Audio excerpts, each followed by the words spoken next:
Hello friends, we are continuing our work with the Egoic Lotus webinar book, and we're in the 23rd program, and we're working through what Master DK had to say about each petal.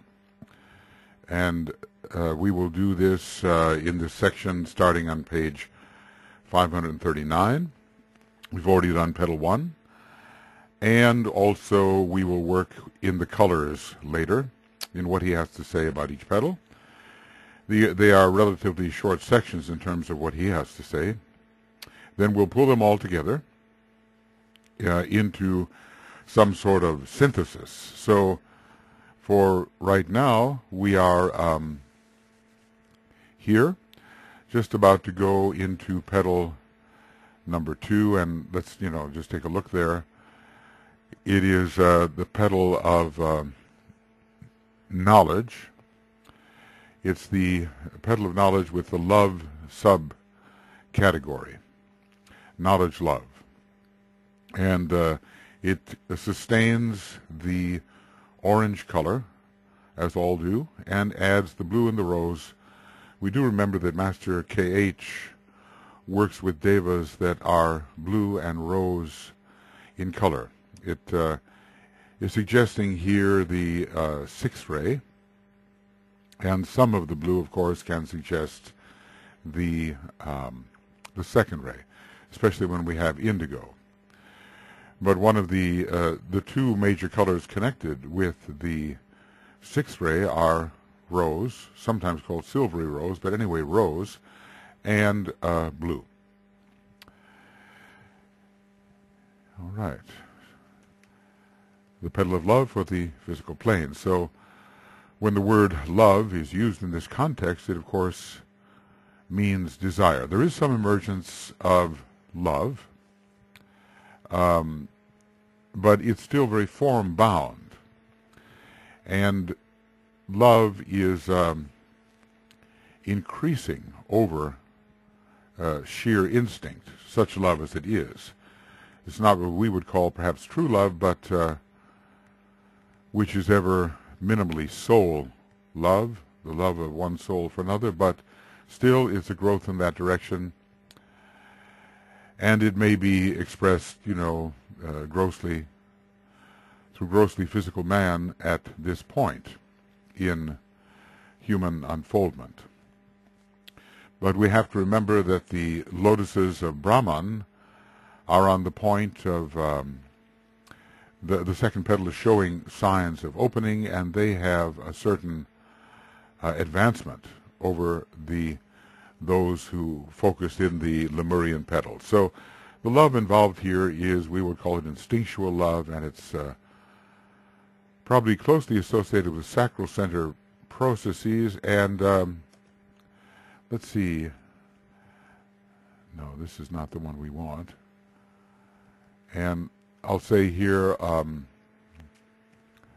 let's not leave out some demonstration of the solar plexus type of love, as we are in the petal which will define the Atlantean types, the emotional types. It was the fourth subgroup, particularly the third and fourth human groups.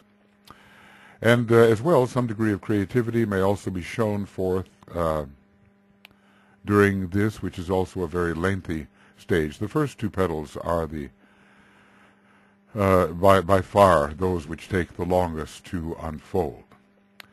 So the opening of the first three petals, it takes the longest time, millions of years really, compared to the much more rapid opening of the later petals. And this should be constantly held in mind. I suppose it varies with the individual, but as a general rule, anything that relates to the third aspect of divinity takes longer to unfold than that which relates to the second, and that takes longer than that which relates to the first.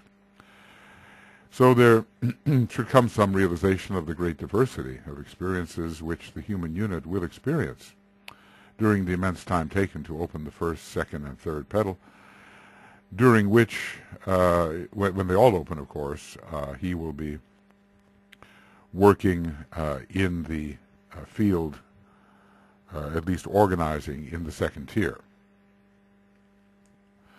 I just want to say a little bit about some of the minor initiations which relate to the development of the knowledge tier and, to a certain extent, the love tier.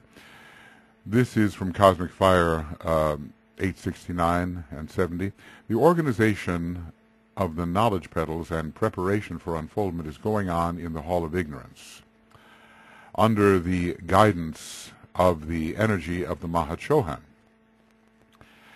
with a very small egoic influence. But when the three knowledge petals become sufficiently active and alive, okay, so whatever that means in terms of the sufficiency, and I just want to emphasize that by making it a bit bigger, a form of initiation then takes place. These initiations are seldom recognized within the brain consciousness, yet they are nevertheless initiations of a definite, though less important character, and their effect in the personal life of the man is that of an intelligent recognition of his group relations, but selfish in character. I think we saw a stage of adaptation. Was it the kind of a, let's just check that, the stage of I would say pretty much stages of adaptation number 3 and number 4. He forces himself to live as far as possible harmoniously in his surroundings. In this, there's really good motive, but principally the man is governed by a desire for comfort, physical, emotional, and mental, to such a degree that he will discipline himself to such a condition that he fits in wherever he may be and can get on with anyone. So there is some recognition of the group, if only to satisfy his own selfish motives, and perhaps some of these stages of adaptation, number 4, where there's a realization of the right of other people to a similar degree of comfort and harmony. Not quite perhaps the average really good man. And if we were to look at the soul groups, stages of, let's see, okay, I wonder if we have that here. Yeah. So when it comes to the human groups, I think it's stage number 5, where we will find the lotuses of passion and desire, and he doesn't talk so much about their moral character. I guess he says they are the nice, good people, and he likens them to the sheep of the human family. Maybe we are talking something about that nature as well. So, okay. In these smaller initiations, right, we were here.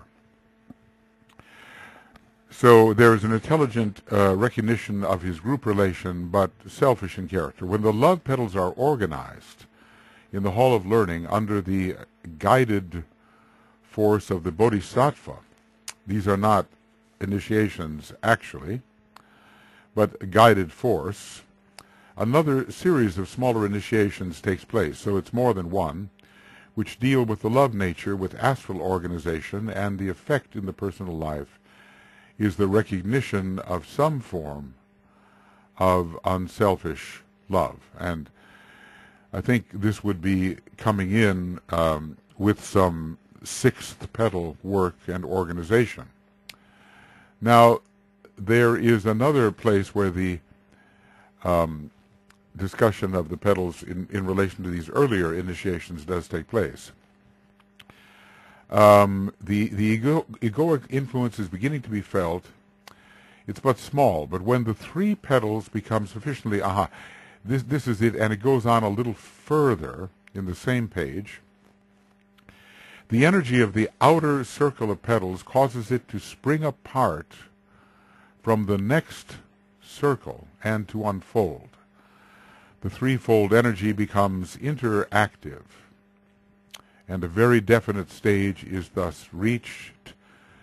This series of initiations is seldom recognized within the physical brain consciousness owing to the relatively inchoate stage of the bodies and the unresponsiveness of the brain matter, yet they are nevertheless initiations of a definite, though less important character, and they involve primarily display within the personal life of the man of an intelligent recognition of his group relationships on earth.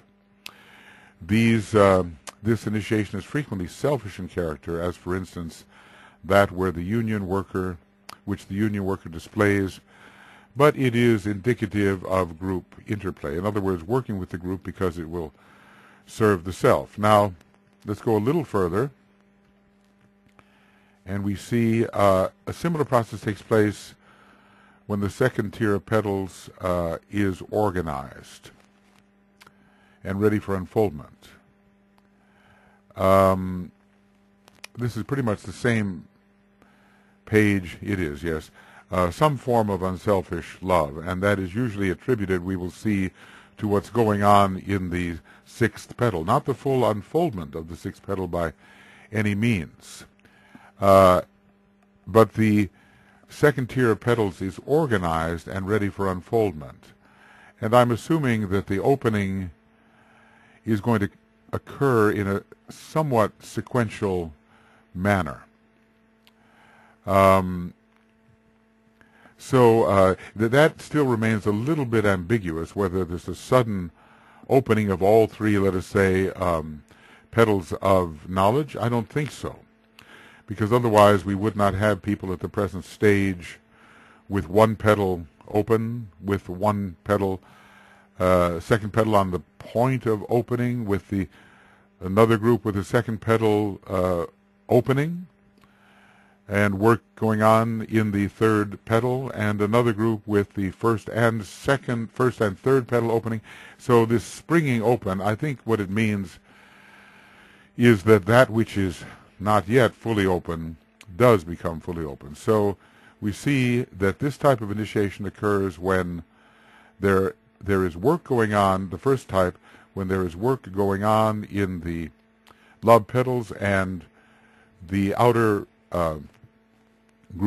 knowledge group completely opens up, and then another type of initiation when the petals in the love group are organized and ready for unfoldment. So we have to keep this in mind when we want to judge what the petals will look like at certain initiatory stages. So these are the smaller initiations, and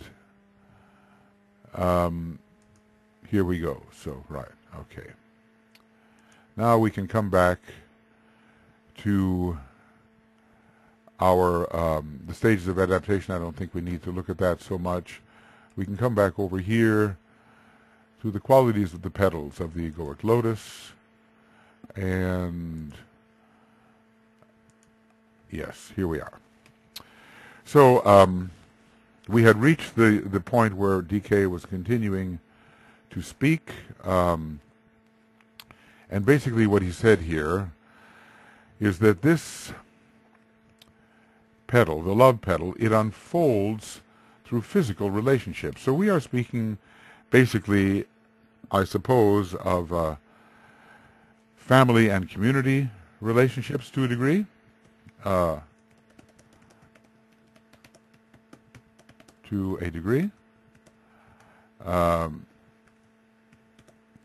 But also of strictly physical relationships involving the sacral center, which produce family and tribal relationships.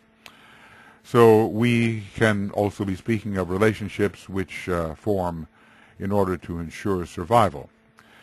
And when we're considering the customary or counterclockwise progression of the signs, the sign Taurus would be assigned to this petal. Taurus is a very earthy sign, having much to do with the sacral center, but its rulership by Venus brings in the quality of physical love, we would say. The quality of physical love through Venus, and Libra coming up, I suppose. It is a sign in which physical animal magnetism takes on a large significance. So there is a strong attraction between people, as we can assume there was very much in the Atlantean period. The Taurus rules the astral body, interestingly.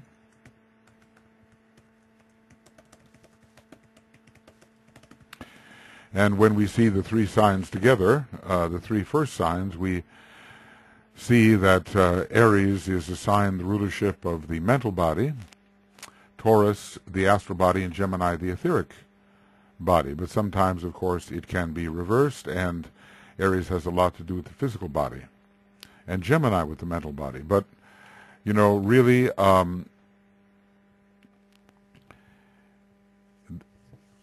it depends on our perspective. Taurus is always found there in the middle, and it brings in the physical aspects of human love, as does Libra. On the clockwise wheel, if we began with Pisces, and that has to somehow be shown because we can begin with Aries as well. If we began with Pisces, the sign Aquarius would be prominent, emphasizing its more primitive mantram, let desire in form be ruler. So this early Aquarian tendency with the primitive sexual Taurus would contribute to the sexual promiscuity to be expected at this stage of development, because Aquarius is a sign of distribution. And it's a sign that does not know boundaries in its earlier type of expression. And there was, I think, in the earlier societies, the tendency to think of sex in a communal way, as at the fertility festivals. And this is But this is communalized sex. It's not simply the primitive instinctual sex involving survival. It is moved up a stage with the second petal process. So at this point, we must refer to the idea offered by the Tibetan that early man did not respond to the signs Aquarius and Pisces. We should put them in, this thought in, or at least that these signs only entered his consciousness when he was more fully developed. But this has to do more with, in relation to zodiacs of, let's see, zodiacs of 10 and 8, which governed early periods. And, of course, the signs Aquarius and Pisces would be left out in both cases. But it should be said that Pisces and Aquarius will be active unconsciously. There are 12 petals, and 12 signs are necessarily involved, even though man cannot respond to the higher possibilities of these signs. And when you consider the quite material mantram, an early mantram that simply has to do with the path of evolution and not with the path of spiritual development, go forth into matter, the more material mantram for Pisces, it does relate precisely to the experiences of the first petal, as does let desire in form be ruler, relate to the second petal unfoldment. So, plus we have to remember that the first incarnation is ruled individually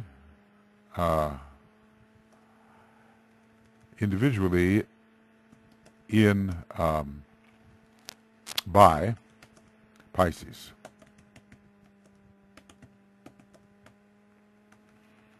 So that is something. It shows then that the incarnation was taken in Pisces, whether or not Pisces is considered part of the zodiacal wheel or any attention is given to it in that respect. So if we begin the clockwise wheel with Aries, then Pisces becomes the sign in question for the second petal. That's another way to go, with its emphasis upon desire and attachment and the initial cultivation of the emotional nature. And its emphasis upon, well, Taurus is a sign of sensuality, and so is Pisces at an early stage. The feeling nature, the emotional nature, gets involved with the sensuality.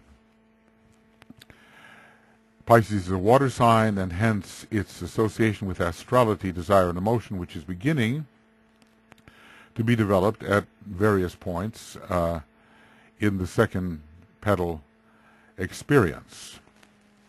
Now, from the earth sign perspective, remembering that we assigned the three earth signs to the three petals of the knowledge tier, again, it is Taurus. So it's Aries, Taurus, and then Capricorn, Taurus, Virgo. So it's a sign with much more animal magnetism in it than Capricorn, the proposed elemental ruler of the first petal. And here, the fourth ray will be coming in. We'll discuss all that, but the attraction between the sexes for reasons that are more than strictly instinctual, but begin to have some kind of emotional component, will be found. The ruler of Taurus, orthodoxly, as esoteric rulers do not count at this stage, obviously, is Venus, and this time Venus would emphasize the lower, attractive, and sexual impulses, drawing human beings together on the basis of physical desire and some appreciation of what is seen as beauty, and creativity would also be present. These are Venusian factors, and I don't say that idly. DK brings this idea forward. So the, let's just say the astral appreciation of beauty begins to emerge, and I don't think this is the case under the sort of Mars-Saturn first petal, Capricorn, and Aries. And we cannot forget also here the power of Aries and Libra, both of which initiate physical relationships. Regarding the early expression of the Libran energy, we are given the phrase unbalanced fiery passion. Well, it certainly applies to the first petal, but I wonder if we would say unbalanced fiery instinct. When we get to the idea of passion, the astral body is involved. Second petal as second vehicle. And the fiery aspect is a reflection of the polar opposite Aries and of the ruler of Aries, Mars. So often the polar opposite signs, they do go together, and they are quite close in their meanings. Now, we have the Petal of Love for the physical plane unfolds through physical relationships and the gradual growth of love, from love of self to love of others. And I suppose we would see this in some of the lotuses of Brahman, and not so much in the Brahmic lotuses, and we'll certainly see this in the lotuses of passion and desire, which are a good deal more advanced. So, and the gradual growth of love it's still love in form, very much within the Hall of Ignorance, from love of self to love of others. Well, this signifies that love of self characterized first petal processes completely, and probably quite a bit of the second petal process. And let's remember Leo in relation to love of self. But the animal magnetism of Taurus and the power of attraction, characteristic of this sign, can begin to reorient desire, so that it is not so entirely bound to the instinctual nature. And that is at some point discussed in the types of people that emerge. I think maybe even in the third and fourth groups. Let's see here.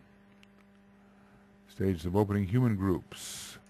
Let's take a look at this. And in the third group, perhaps, the third human group, I should have one that is not so filled with, yes. The mind nature is not so strong, and the physical body is slipping steadily below. Okay, that's something that's said here. And the third group of souls is emotionally alive, and the desire nature is becoming rampant. The desire nature is almost entirely oriented towards the physical life, but it is desire nonetheless.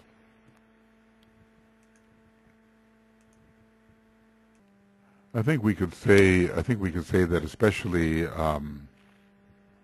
in group 4, with the physical body steadily slipping into the realm of the unconscious, that there is not so much application of the desire nature to the strictly physical aspects of life. And that does begin to happen here. Let's see, maybe we'll make this just a little smaller so we can probably see more as we go. Anyway, it's not so entirely instinctual as was the case, let's say, in human group number 2. All right. Now, the gradual growth from love of self to love of others. So not so tied to the instinctual nature, because the instinctual nature simply wants to satisfy its own promptings. But when the term love enters, there's the beginning of recognition of the other, and that's, of course, where Libra will come into the picture. The other, let's say, can be experienced as having value in itself instead of simply a means to satisfaction. And we remember the relation of Taurus and Venus to the experience of value. So as an interpolation, we can speak of love of self. When we speak of that, we cannot omit the early influence of Leo, the sign of self-love. And yeah, I mentioned that a little earlier, which in early ahamkaric days tends to contribute to the glorification of the lower self, the body, basically. And we recall that in the Atlantean period, the most materialistic of all signs, Leo, must have been intensely prominent, for the self-love of some powerful, intelligent, and wicked individuals rose to unparalleled heights, or should we say sunk to unparalleled depths, and brought on a great war between the forces of light and darkness. So we remember, too, as we've mentioned, when some of the periods of the Black Lodge flourishing were with us, we had a strong Leo in imperial Rome, and a strong Leo among the French kings, and I mentioned earlier that Hitler too had Leo very prominent in his soul chart, tells us, and also with Saturn culminating in Leo at the top of the chart in his personality chart. So it is said in those days that such individuals erected stupendous statues of themselves as part of the cult of self-adoration, self-adulation. I'd like to put in self-adoration. It also gives the idea. Certainly self-emphasis. And of course, the individuals capable of doing such things were more highly advanced than the individual working simply through two petals. They were, I think, initiates from the previous solar system who had chosen the way of the third aspect rather than the progressive way of relationship. So it's possible to have been working in the fifth tier and fifth petal, and to have been going through a stage where that DK describes as the nth degree of selfishness, but they were an aberration. But those great colossal statues erected to their own grandeur have something to do with the early periods and with the Leonian self-love. So the movement of love of self to love of others is in a way a movement from Leo to Libra, and from the Sun, considered in a exoteric way, to Venus. And we recalled interestingly about Leo and Libra that they do show up later in terms of the reversing of the wheel. And maybe at an early stage, I'm not saying that this gives you necessarily the first initiation, but I think there's organizing work done in the fifth petal where the wheel is being reversed and Leo and Libra are involved. The individual decides to move in pursuit of the higher of the pairs of opposites, which he begins to sense. So let us remember that all these zodiacal and planetary factors have energies which can be utilized at many strata of development. So one energy can express in a great variety of ways. There are some very low expressions and some on the very highest end of the spectrum. So when we simply name the energy of Leo and Libra, we have to think about its various possible applications at different stages of human unfoldment. And this is one of the really important advantages of the way that esoteric astrology is taught. You know, it takes the reincarnational factor deeply into consideration and realizes that signs can be used in many ways. Modern astrology has a much narrower range there of how a sign will be, the energy of a sign or a planet will be used, and the stage of development of the person over a period of lives is not so emphasized. There is some emphasis in that transitional astrology from the usual orthodox astrology to the type of esoteric astrology, and in that transitional astrology maybe reincarnation is emphasized. So desire is becoming an issue in the second petal, and since that is the case, water signs must have something significant to do with it, because the water rules our feeling and desire nature.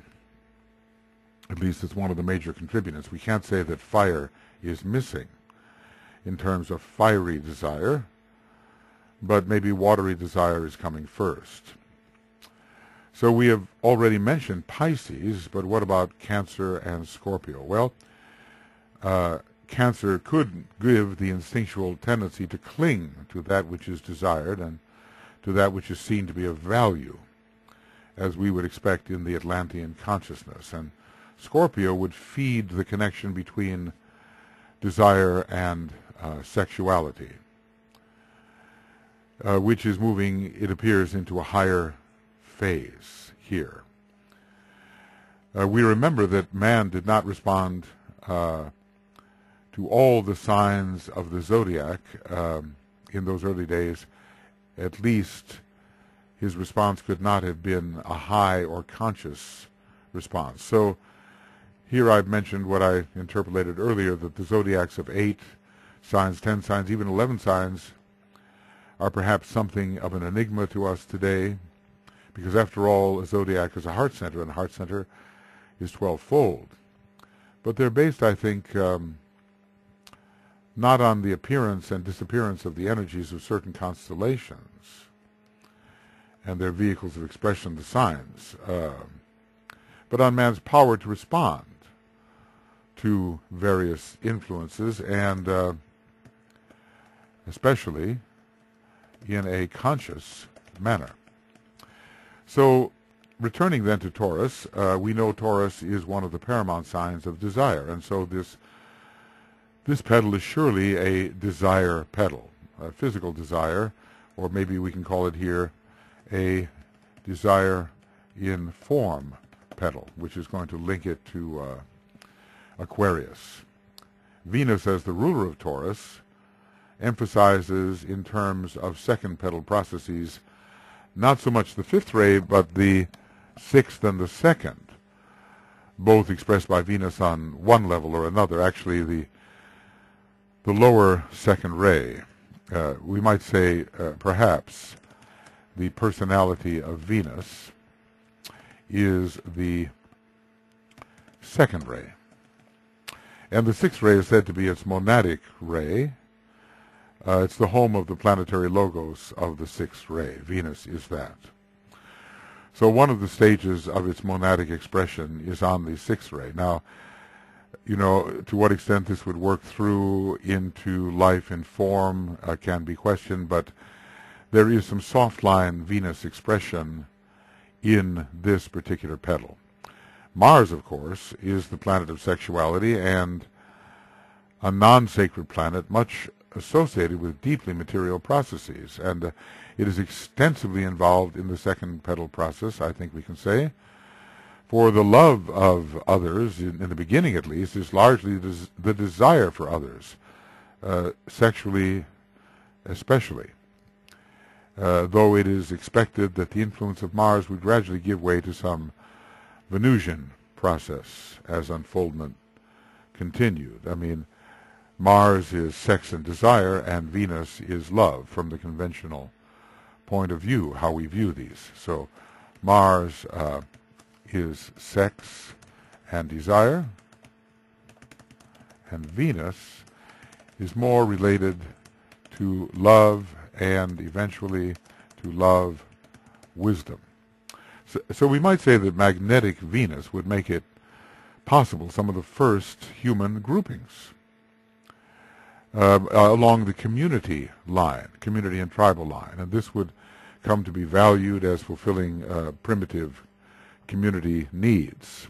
Maybe some of this would even show up to a degree in the first petal, because that, you know, that's quite a number of years, and there was a Lemurian civilization, at least towards the end of Lemuria, but we're having there an overlapping of the Atlantean period and Lemurian period, and the overlapping of the civilizations has to be understood in relation to a kind of overlapping of petal emphasis. So people do need other people, even if only to fulfill instinctual needs, and magnetic Venus would induce this gathering together in relative harmony. Of course, if we want to talk about harmony, we might be talking about Libra, and so Venus is also related to Libra. As an exoteric ruler, Venus's relation to Libra is related to the formation of primitive community, with emphasis upon the possibility of harmony and cooperation in community, and not merely selfish Martian aggressiveness and competition. So this is likely to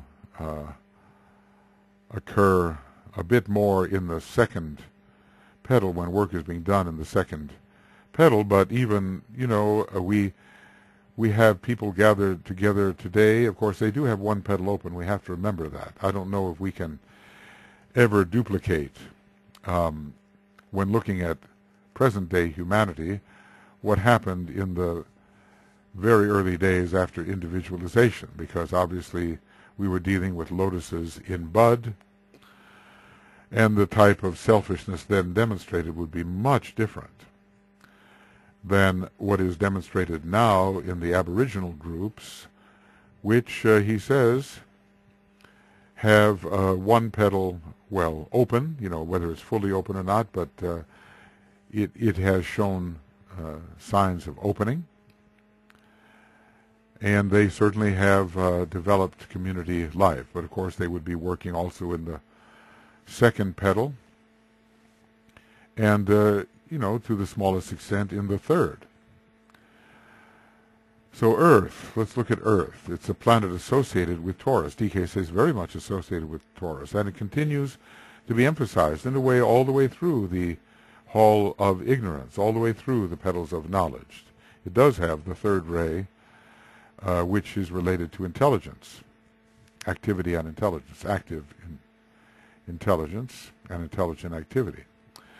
So it is closely related to Taurus, and it continues to be emphasized for the desires of second petal individuals, especially during the early part of the, well, I don't know if I should call it the unfoldment, maybe I should call it the work in. I need to discriminate more carefully, because unfoldment is a later stage, and quite a bit of the influence of any petal is exerted upon those who organize it and work within it.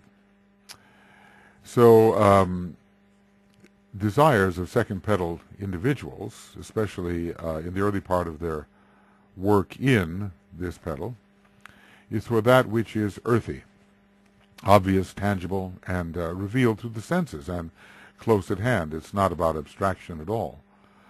Though there might be, there will be astral experience, and that is a type of abstraction. We could say that, that astral experience is a type of abstraction from the senses, the physical senses. So during the later stages of unfoldment, I see what I've done, there is, we're told that the lotuses of Brahman, the second petal is on the point of unfolding.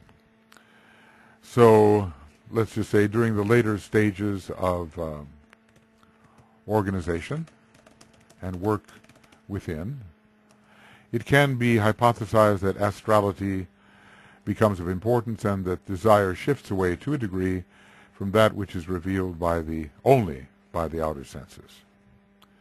And I've talked about, the dream time of the Australian Aboriginals. And again, saying, remember that highly advanced souls can be born within these early groups for purposes of service. It seems important to note that there are still many people on our planet who have not yet unfolded the second petal, the unfoldment of which covers what we loosely call the Atlantean period of human development. It's a long period, millions of years, maybe 10 million years, 11 million years. So we must not conceive the second petal processes as being entirely primitive at all, nor, you see, I think I want to put this in here, we must not conceive of the processes related to any petal as being completely homogeneous. And I'm beginning to realize that more and more. There are cycles within the unfoldment of any, let's say within the organization and unfoldment of any petal.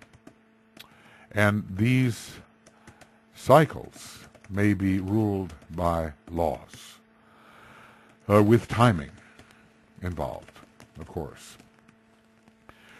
So, even the good, nice people, the lotuses of passion and desire, are primarily emotional, even though they are doing organizational work in the third petal and maybe even lightly beyond. So there's no substitute for actually seeing this process at work with all of its different varieties and being able to examine. You can understand what this might be like within the inner libraries, to see the examples, the horoscopes, the ray charts such as they were, the condition of the petals in a large number of individuals, so that the sample is wide enough to gain a certain accuracy. It would be a great research project, and as I speak about it now, I know the day will come when one can simply do that. But of course we have certain issues to work through as human beings, and they have to be worked through here and now before we can refine our mechanism to the point where this type of revelation can really be given to us, either through our own powers or through, well, most likely that, or through studying that which is made available in the inner sources of, well, the inner manuals, the inner books, and so forth.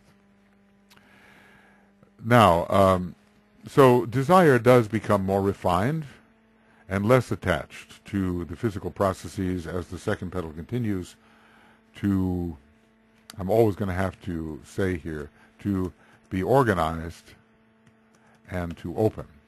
And Venus is showing her true colors.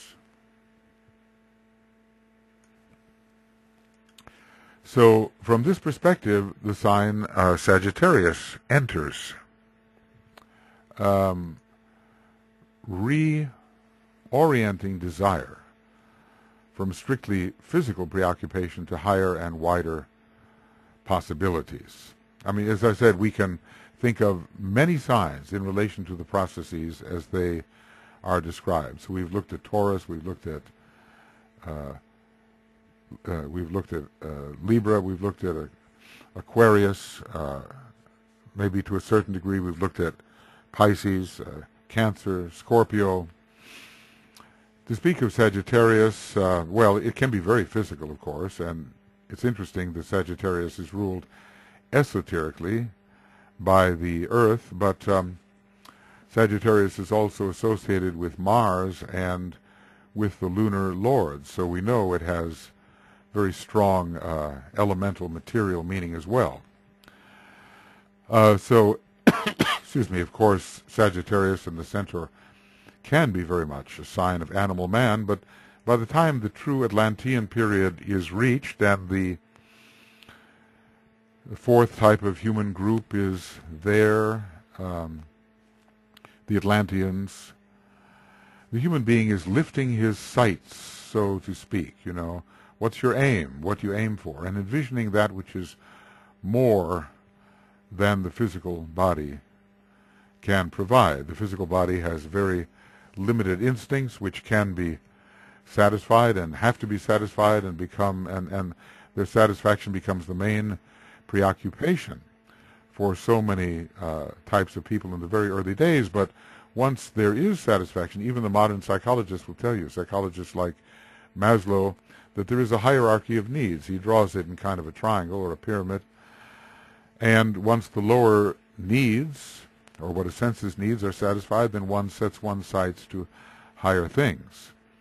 Of course, the evil people of that day completely detached their desires from what was really necessary, and conceived of all kinds of enormous and even monstrous desires. So the astral body took on a completely unnatural type of expression.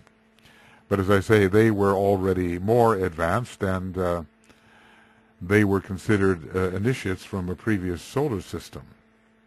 So they certainly had a lot more unfoldment than the people we're talking about who are working in and unfolding the second petal. I'm not sure I have, in this particular commentary, dealt with all of the signs that could be active here. Probably I have not, but when I begin to pull everything together, petal by petal, and the many more factors than are here demonstrated, then I will probably mention one way or another all of the signs, or most of them. Certainly we could say, let's look at the rays, which would have been prominent at the time that physical relationships were so important. And when love of self, that is, the desire for the fulfillment of one's own desires, was beginning to transform into love of others, the instinctual seventh ray would still have been there, of course.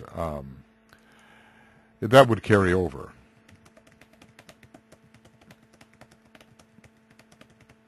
But the sixth ray would begin to come into prominence, and, in this second petal, as we have seen, the colors of the sixth ray are there, the rose and the blue. So the sixth ray would come into prominence. It is the ray that rules the astral body in general, and during the huge expanse over which this petal is organized and opened, the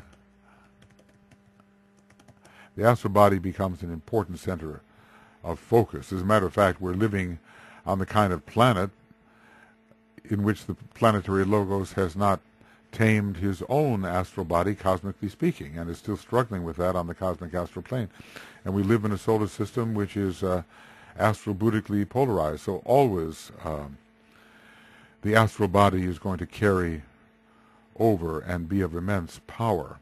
I'm even thinking about highly developed people whose astral body runs them. They have the intellect, but their astral body runs them, and that of course was the problem with those evil initiates of the early days who had come over from the previous solar system. The astral body had not been controlled, and as a matter of fact, there was no reason for them to control, and the intellect they had developed was used to fulfill what the astral body wanted, and not only normal promptings, but enormous, monstrous, colossal promptings for all kinds of unnecessary things and unnecessary states. So in relation to this petal, we can reasonably say that Kama, Manus, and I suppose Kama, comes into very full expression. But I want to say Kama, of course, Kama first. We always have to distinguish it from karma, right? Because Kama is desire. And then to the extent that, and later, let's see, where are we here? All right, here we are. And later, Kama Manus comes into very full expression. The monastic aspect of man is relatively quiescent. Okay, I'm not sure what I meant to say here. It's Kama. I didn't mean Kama Manus. Kama comes into full expression, and later, with the Lotus's passion and desire, Lotus of passion and desire, Kama Manus would come there. And there we do have the unfoldment of the second petal. Let's see, if we were to look here in a treatise on cosmic fire, I'm not sure exactly what it is, but what page, but if we insert the name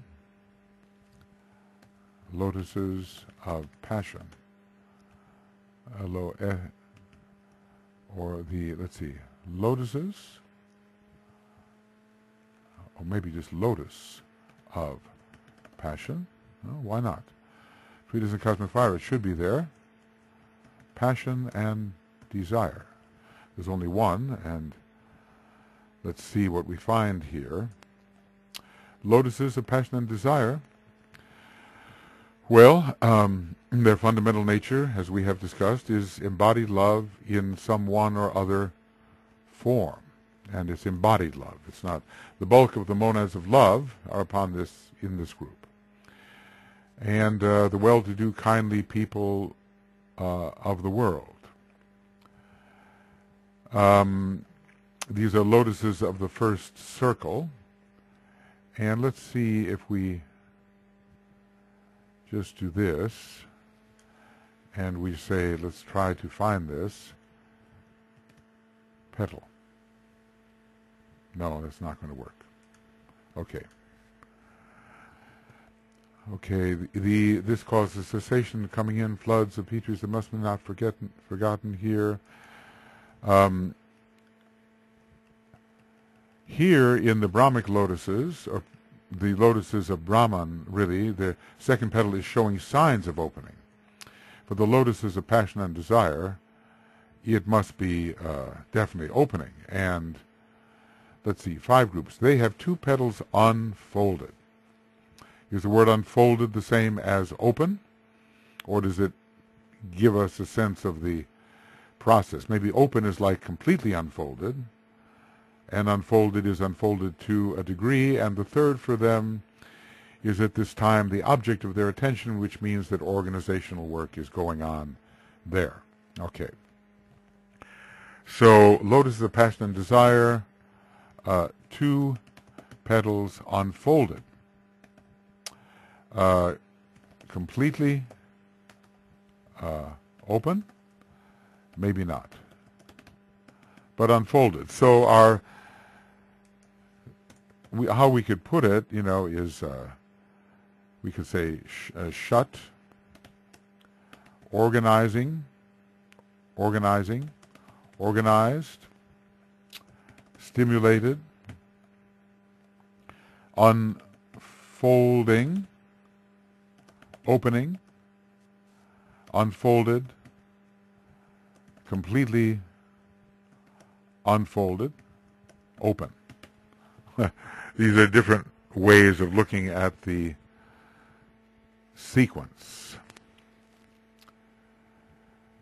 So, it shows a process of working on something and then also having completed, I think the word is vitalize. So that which is organized is then vitalized.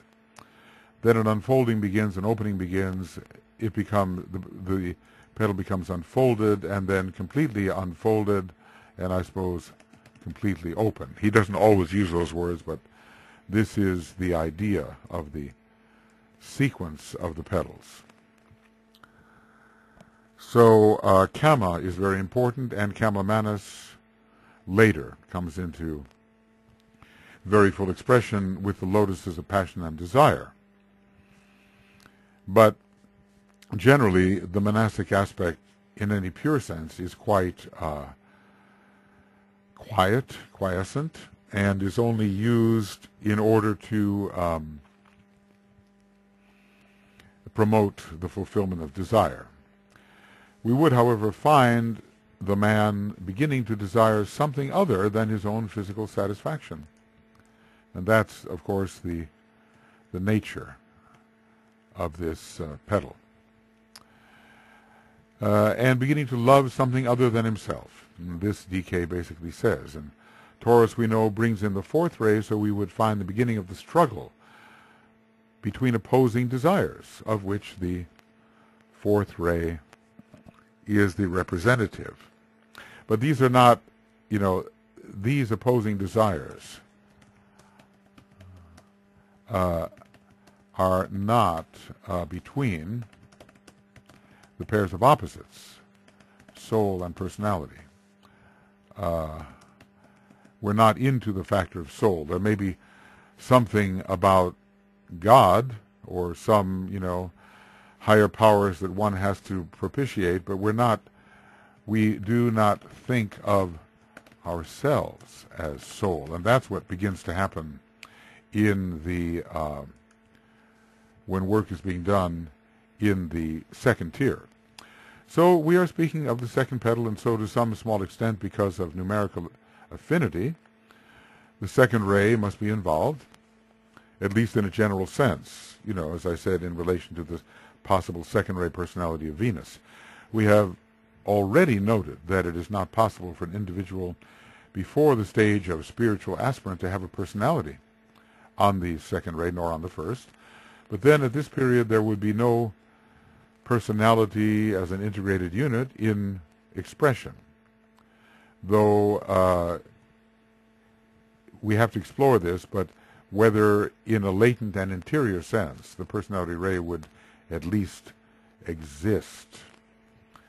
So does the personality ray only emerge later from a state of pre-existence, or does it come into existence period at a later stage? This is something, we note that the personality ray emerges at a stage of development, which is relatively high. But does it pre-exist its emergence? I'm not sure I've ever straightened that out entirely in my mind. There are places and ways in which it seems that it does pre-exist, but for practical purposes it's invisible. So no human being, before being an aspirant or stepping on the path, the early part of the path, is going to have a second or first ray personality. Yet the law of attraction comes in under the second ray. And it is at this point that the law of attraction begins to work through a more intense manner through the astral body. And we can also linking two Venus-ruled signs to the law of attraction. And those would be, of course, Taurus and Libra, both of which are important in the human relationships and in the early days in physical relationships. So, I'm trying here, I did this in this commentary, to try to touch on some rays. It's nowhere near as complete as the synthetic work that I've done later, but it does highlight some of the things DK talks about. And it gives us a basis for understanding a greater synthesis.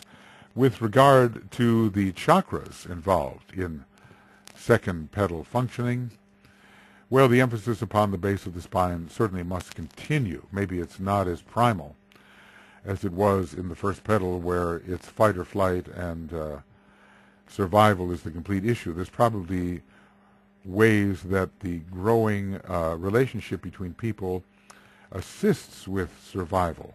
The community built fences, built walls. The animals couldn't come in. They couldn't attack, People could go out together and look out for each other on hunting expeditions and so forth. But there is now an extra emphasis on the sacral center and the physical desire, let us say, between human beings, and also on the solar plexus center, the seat of desire life. This is through the organization and gradual unfolding of this petal, there is emphasis upon both the sacral. Of course, the sacral was very strong, but let's say in the first petal, but this is a different way of emphasizing the sacral center, because it begins to B, G, and S begins to serve the growing sense of love, of others. So it's a mixture of the let's call it the sex instinct and love. Of course, we even see that mixture going on today. Every time I save this thing, it reminds me I might lose some formatting. Well, I'm not so worried about formatting here. It's content, it's not form. So we know to what extent Taurus, in its more primitive expressions, is associated with sexual expression and with the desire nature, both before this desire nature has developed into aspirational into the aspirational nature, and afterwards as well. So these those egoic lotuses with two petals open are said to be lotuses of passion and desire. So I've spoken then a little bit now about this second petal. It's I call it the Atlantean petal, not planet, and it's and well, let's see. You know, when does work within it begin? I can only say this: the Atlantean period goes from about 12 million years ago to about 1 million years ago. So you can see what a huge span this is, and of course the Aryan race would have begun its overlapping, as Philip Lindsay describes it, from the time we reach 4.5 of the Atlantean period, the fifth subrace. Already there is the seed of the Aryan root race, even though we do not normally attribute the Aryan root race to beginning before 1 million years ago, but these overlapping periods occur. And maybe even from, well, can it be as early as 3.4 that the Atlantean period begins as a kind of a seed to be germinated? Then you'd have to go through 3.5, 3.6, 3.7 before the Atlantean period really emerged. But let's just say 12 million years ago, he talks about early Atlantean times. And 1 million years ago, about the beginning of the Aryan root race. So we see that we have a very long time for these, for instinct to be transformed into love. Still love in form, pretty much. A very long time for selfish instinct to be transformed into love in form, and some consideration of the other. We have to realize that many people today are still living in this Atlantean period, in a way. They are modern Atlanteans. Let's see. Don't show this message again. Okay. That's fine. Let's see if will they show the message? They did. Okay, for future information, don't show this message again. Right. All right. Maybe that will help me. So we are gathering our understanding. It's by no means a complete understanding. We were there in a certain sense, because even if we are moonchain egos, we came in the Atlantean period. And if we were egos from a previous solar system, we came in even before individualization on Earth occurred. So we have a long history one way or another. And even if we were individualized in Lemuria, we were there. And if we were individualized in Atlantis, we may have been living, so to speak, the Lemurian way during the Atlantean period, because these would have been the least developed of the human beings. But even though we were, in a sense, there, we don't have the overview of how this really occurred. Really, in the works of Master DK, he is content with giving us the ABCs of things and the large outline form. In case we feel we are really grasping all the details, one has only to understand the kinds of records that are kept in the departments of karma. Incredibly detailed and far more than we could comprehend. So we just need to get the broad type of view, and what's important is to look at people today and have a general sense of the kind of period of development they are passing through in relation to the petals. Maybe in our modern Western civilization, we don't come in contact so much with Lemurians and early and later Atlanteans. We do come in contact with lotuses of passion and desire all the time, I think, but maybe in our circles, since so many of us are, students of the wisdom and really working mentally on the ageless wisdom, maybe our circles do not include so many, but I'm sure that when one looks into one's family contacts and when one looks on the media, the lotuses of passion and desire are everywhere to be seen, and also even the modern Atlanteans. It's important to somehow be realistic enough about humanity to identify what's actually happening in their psyche and in their process of living. And in that way we can more wisely understand how humanity as a whole can be elevated. It's not by, handing the books of Alice Bailey to the modern Atlantean. That's not going to do any good. And still less, as we know, to those who are still living out some of the Lemurian ways of being.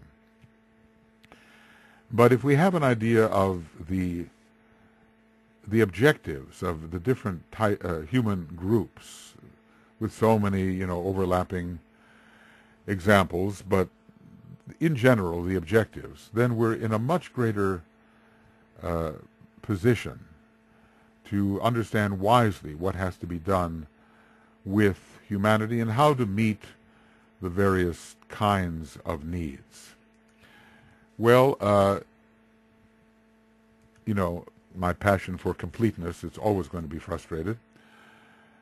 I keep on hoping that, in what is added later, there will be more completeness. I realize it's not organized in the way that those with a prominent 7th and 5th ray would like it to be organized, but at least it has these subject headings upon which it is possible to expand. So our next discussion, and we'll still keep it within this program, will be the discussion of the Petal of Sacrifice for the physical plane. Okay, friends, then let us, in fact, move on to the discussion of the third petal. We see the colors there, of course, the ever-present orange, and this time the yellow of the 4th ray, the yellow of sacrifice in a way, and also the synthetic indigo color. Every one of the sacrifice petals in every tier, this is knowledge sacrifice we're talking about, is offering a kind of synthesis of the entire tier. So let us look and see what we have. The petal of sacrifice for the physical plane, the knowledge sacrifice petal. So this is the third petal of the knowledge tier, of the third knowledge tier. So it relates to the first ray, just as the first petal relates to the third ray. Not exclusively, but we build 3, 2, 1 in every case. And just as the first petal relates to the third ray and the second to the second. So all of these rays are to be considered as sub-rays of the third ray, which is the ray of aspect which rules knowledge per se, and which rules the third tier of petals as a whole. Just like, I'm thinking, it's like analyzing the entirety of human evolution, and it would be so somehow fascinating to see the many lives, as the Buddha did see. Of course, he only saw 500 and some, and I'm sure that many of us have had many more than that. We have to remember that he entered in the moon chain, but maybe I wonder if it took him back to the other chain, his view of all his many lives. Because if you think about it, in Atlantis he took the third initiation, so he had to enter, since he was ready to take the third initiation, and the initiate is always initiate before he is initiated, he would have had to have had, well, the entire 9 petals unfolded when he entered the in the probably third subrace of the fourth root race. That was when the moon chain egos came in. Plus, there's every possibility that he had development in the previous solar system, where, from all I can gather, he was probably individualized. So, well, the duration here of the process is seeming to be shortening now, and DK tells us on page 84 and 85 of Initiation Human and Solar that the second, third, and fourth initiations can be taken in the same life, and probably will be taken in that life or in the next. Now that's a that's a long time when you think about it.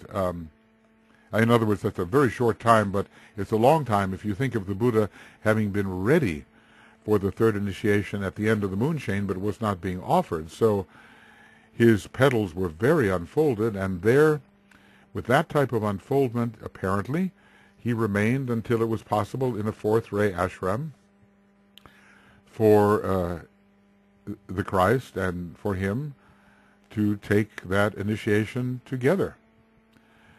A much greater stretching of time seemed to occur in the earlier days. And then we have to wait a long time before he is a full master. We cannot say at what point he became a full master, only, well, the Tibetan certainly knows, but he became head of the hierarchy, and was head of the hierarchy around the year 3000 BC, at the death of Krishna. So this only makes sense if we separate the being who was the Buddha from the prince Gautama Siddhartha. So there, the Tibetan is cautious about what he says and does not say. And I think if we look into the Buddha's history, it's really going to be quite amazing.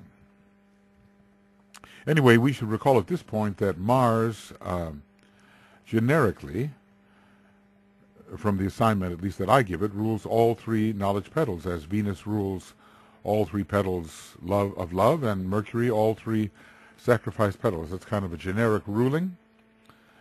So the color orange can be associated with Mars very definitely.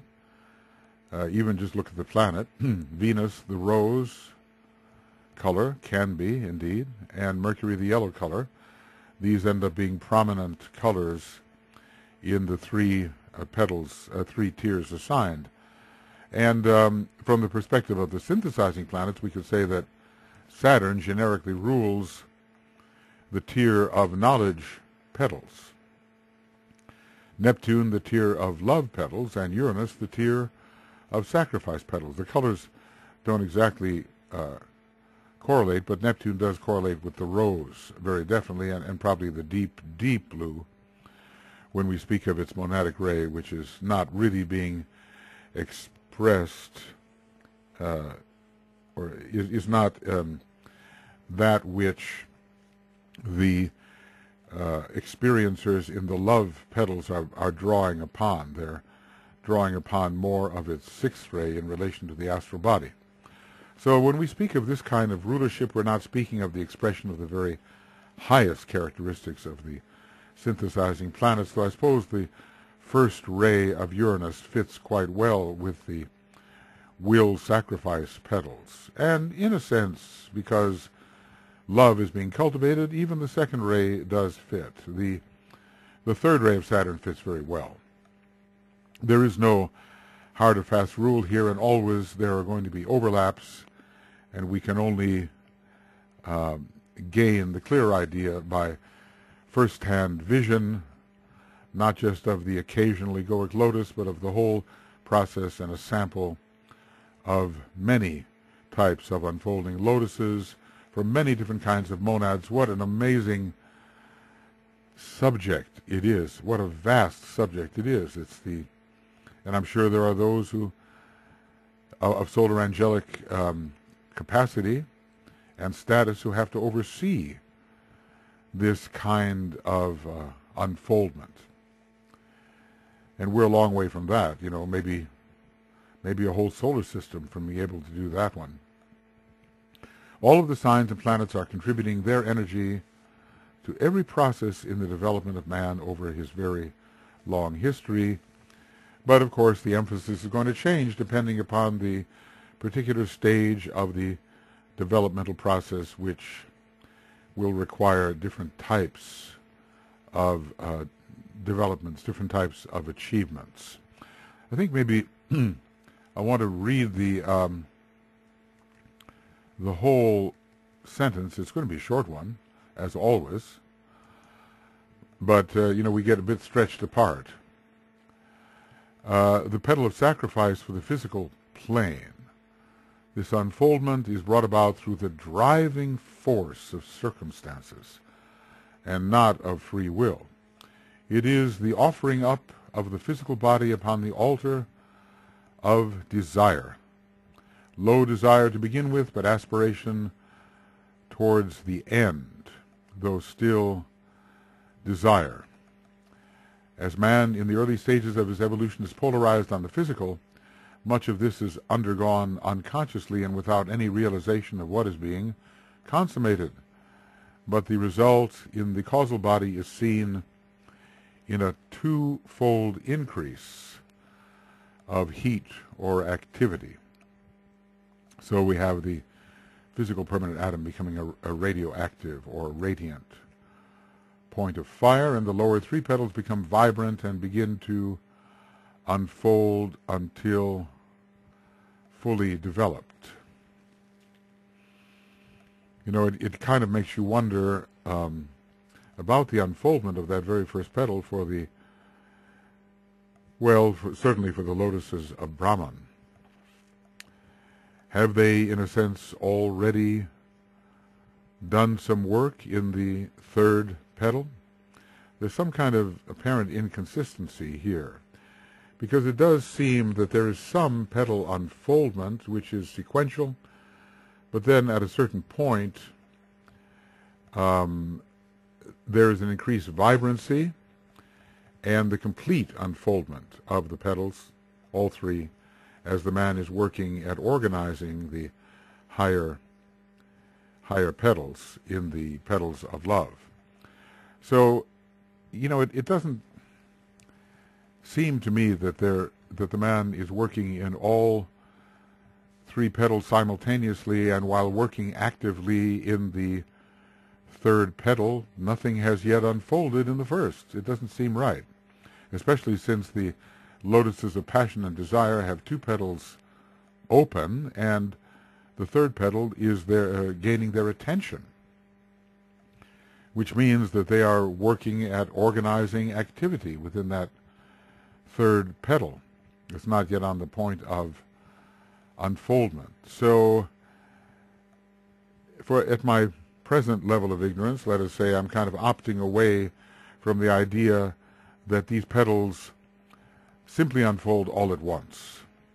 I think there is a gradual unfoldment, but it's of a differential degrees of unfoldment, and then maybe one final stage of unfoldment where whatever is incompletely unfolded in any of the first two petals is completely done as the third petal is completely unfolded. Pretty much like what's happening up there in the seventh, eighth, and ninth petal, the sacrifice petals, because we don't think that at the first initiation the seventh petal is completely unfolded, nor at the eighth, at the second initiation, that the eighth petal is completely unfolded, but that there is a final unfolding when the third initiation is really taken, and that whatever remains for unfolding in the seventh and eighth petal will be accomplished, along with the very rapid unfolding,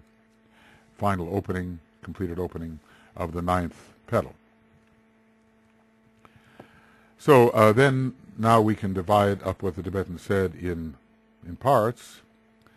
This unfoldment is brought about through the driving force of circumstance. Well, what energies come to mind when we think of the driving force of circumstance?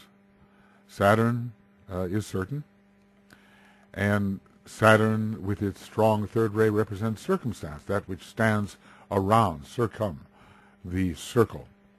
That is peripheral, as the third ray suggests. And the driving force of the first ray, correlated with the sacrifice petals in general, all the sacrifice petals. And the driving forward through space is the key to first ray motion, right? Forward through space is first ray motion. So first ray is always associated with the sacrificial aspect of divinity. Will, sacrifice, and giving are all the same thing. Will, sacrifice, and giving are all the same. Okay, and we're going to have other planets involved here too. I mean, I've got to have, I don't know why I didn't mention it, but we really should say, and what about Mars for driving? Mars has so much of the first ray in it, not only the sixth, because the school on Mars trains the destroyers, and that's the first ray. And the entire petal is ruled by Mars. I mean, the entire tier, in a way, ruled by Mars, and in a way by Saturn. They're both very closely related and are part of the same great third ray entity, Saturn representing the mental body and Mars the astral body of that great entity. So certainly Mars is involved here. And you know how we can often say,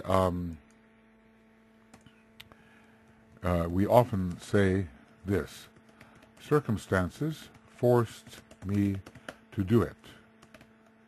I had no choice. Well, when you're drafted in the army and they send you into battle, there's no choice. When you have to provide for your family, or a living has to be made under difficult circumstances, you have no choice. There's the we call life and death drive, and also economic drive, and all other manner of intensified desire and aspiration, and later aspiration. Because if we think about it, there is some work being done on ahead in organizing the love petals, while the third petal is getting ready to unfold. So there can be a higher form of desire also operating at the later end. We saw that there is an element of group awareness that comes in with one of the lesser initiations when all three petals of the outer tier sort of spring apart and then fully open up. So we're looking for the forces of compulsion, since the free will is not involved. Well, you know, the Saturn is there with the law, absolutely. And our thought centers on Saturn and also Pluto, planets through which the first ray, in its forcing or compelling aspect, is expressed, and I should not leave out Vulcan. For force and pressure, and its connection with Virgo as the earth sign ruler, proposed earth sign ruler of this petal, its connection with Virgo, and the sacrificial aspect of Virgo. Virgo and Pisces so often are involved in sacrifice. They sacrifice their identity. They become faceless, nameless. They, you know, self-effacing servers. So that which forces us to do something, people are born in poor circumstances. They have to struggle for a living. They have to do things they normally might not do if circumstances were more conducive to a gentler approach. But this is also a hard petal, and one must learn to relinquish a great deal. Let's just say the process of relinquishment is begun here unconsciously. So, I mean, there's not so much awareness of the deeper implications because the man is still working in the hall of ignorance. When he says, oh yes, I couldn't help it, all of us were forced to do as we have done. We were forced. Little realizing that this kind of the forcing aspect of servitude is leading to the ability to serve later. So in the moment we will be more systematic about the energies involved in the third petal process, but for the moment we will simply list what comes to mind as related. Maybe I've already begun listing them. So it is the offering up of the physical body upon the altar of desire. Low desire to begin with, but aspiration towards the end, though still desire. We can say, you know, that the physical nature is sacrificed.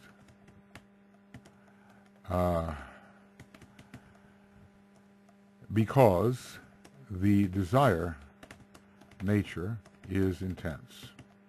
So the main type of well, you know, let's just say the astral plane is thus becoming more powerful than the physical plane.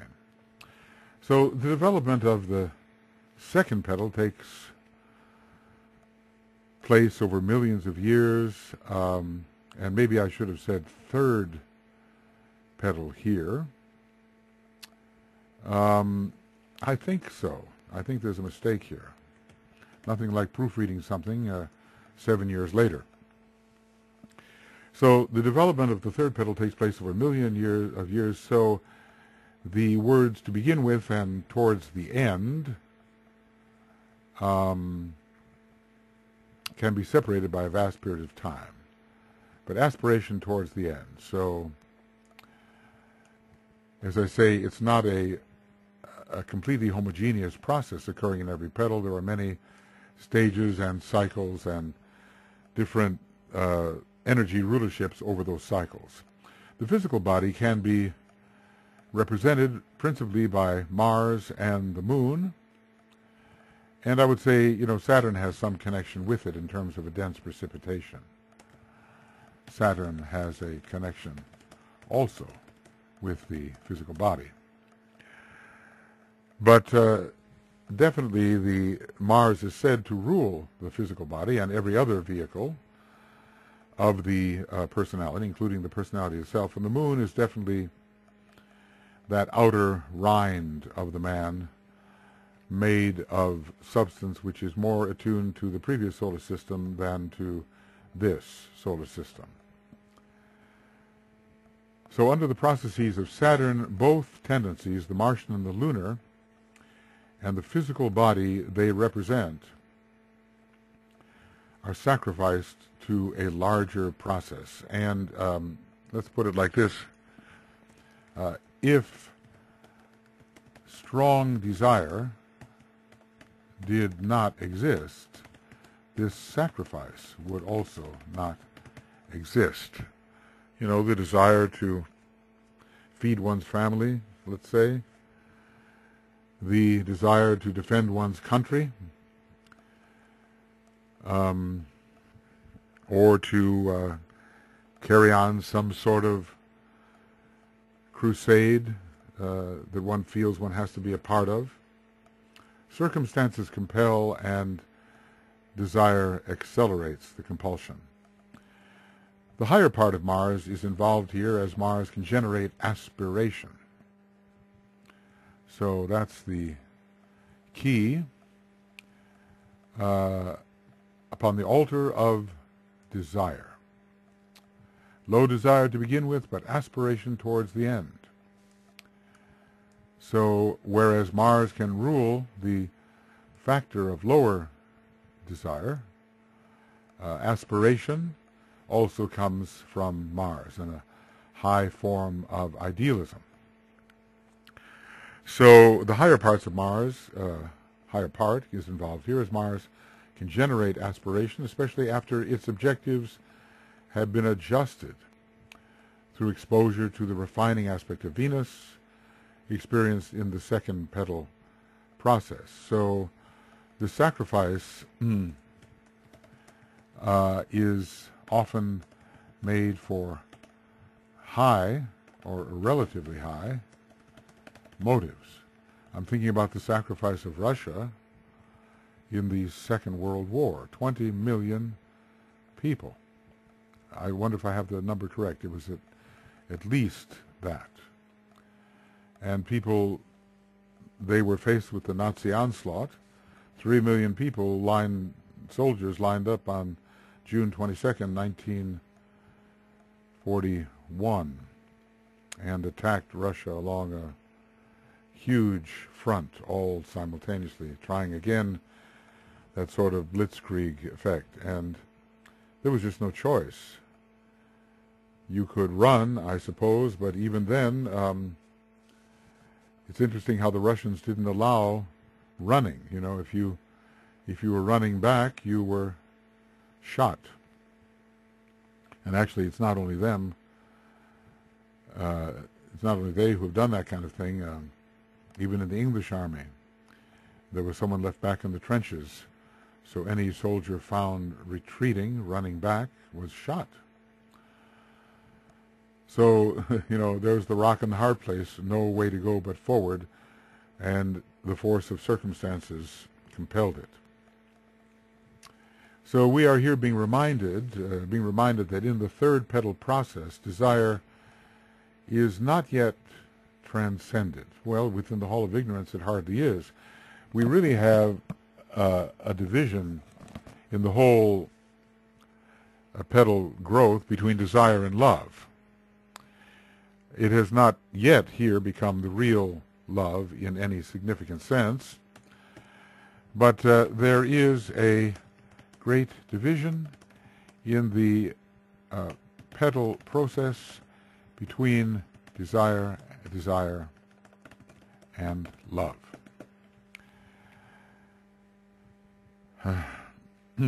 And thus between Mars and Venus. And the pivotal point, I think, is at the fifth petal, the non-sacred versus the sacred, the inverted pentagram versus the upright pentagram. The whole story is, can one grow into the love? And also, we can say the moon versus the sun. The lunar petals, of which I count 4, and the solar petals, of which I count 5. This is, interestingly, it's called 5/4, and in musical terms, it equals the note Mi, or E, or the Mercury Buddhic note, the yellow note. So that takes us right into the yellow of Buddhi. Well, it's a bit of an extension of thought, but we are meant to make the transition from desire into love, and depending on how the petals are unfolded, we see whether we have done that successfully. There is a constellation, it's called the Altar, and it's found in Sagittarius and is reasonably associated with its second decanate of Sagittarius. So in the picture book of the heavens, so to speak, an offering is being placed upon the altar. It is the speared form of Lupus, the wolf. And I think Lupus is found in Libra. And this offering suggests the offering up of the physical body upon the altar of desire. So this suggests the physical body and its offering up on the altar of desire, whether high or low. And of course, it's still very possible to have low desire in this petals. I mean, I'm thinking about all of the average, nice, very good people who have 2 petals open and are working in the third, but it doesn't necessarily work out that way. It depends on the ray.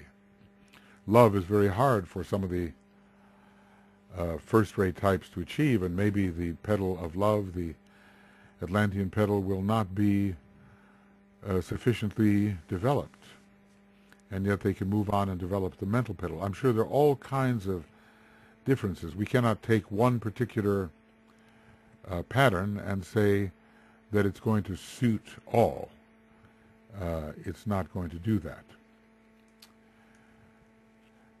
So, you know, I'm trying to think of where these fanatics and really difficult, aggressive people come in.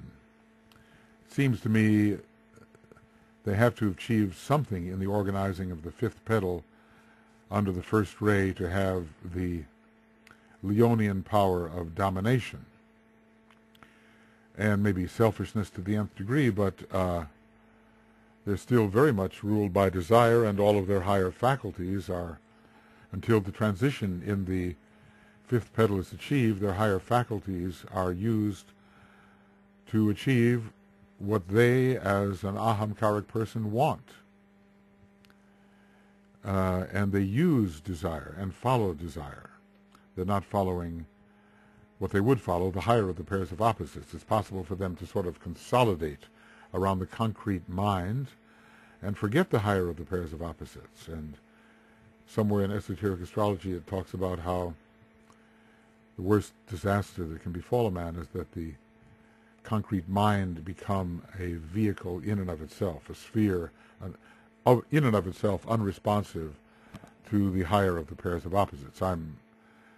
I'm synthesizing there, and I'm not quoting exactly.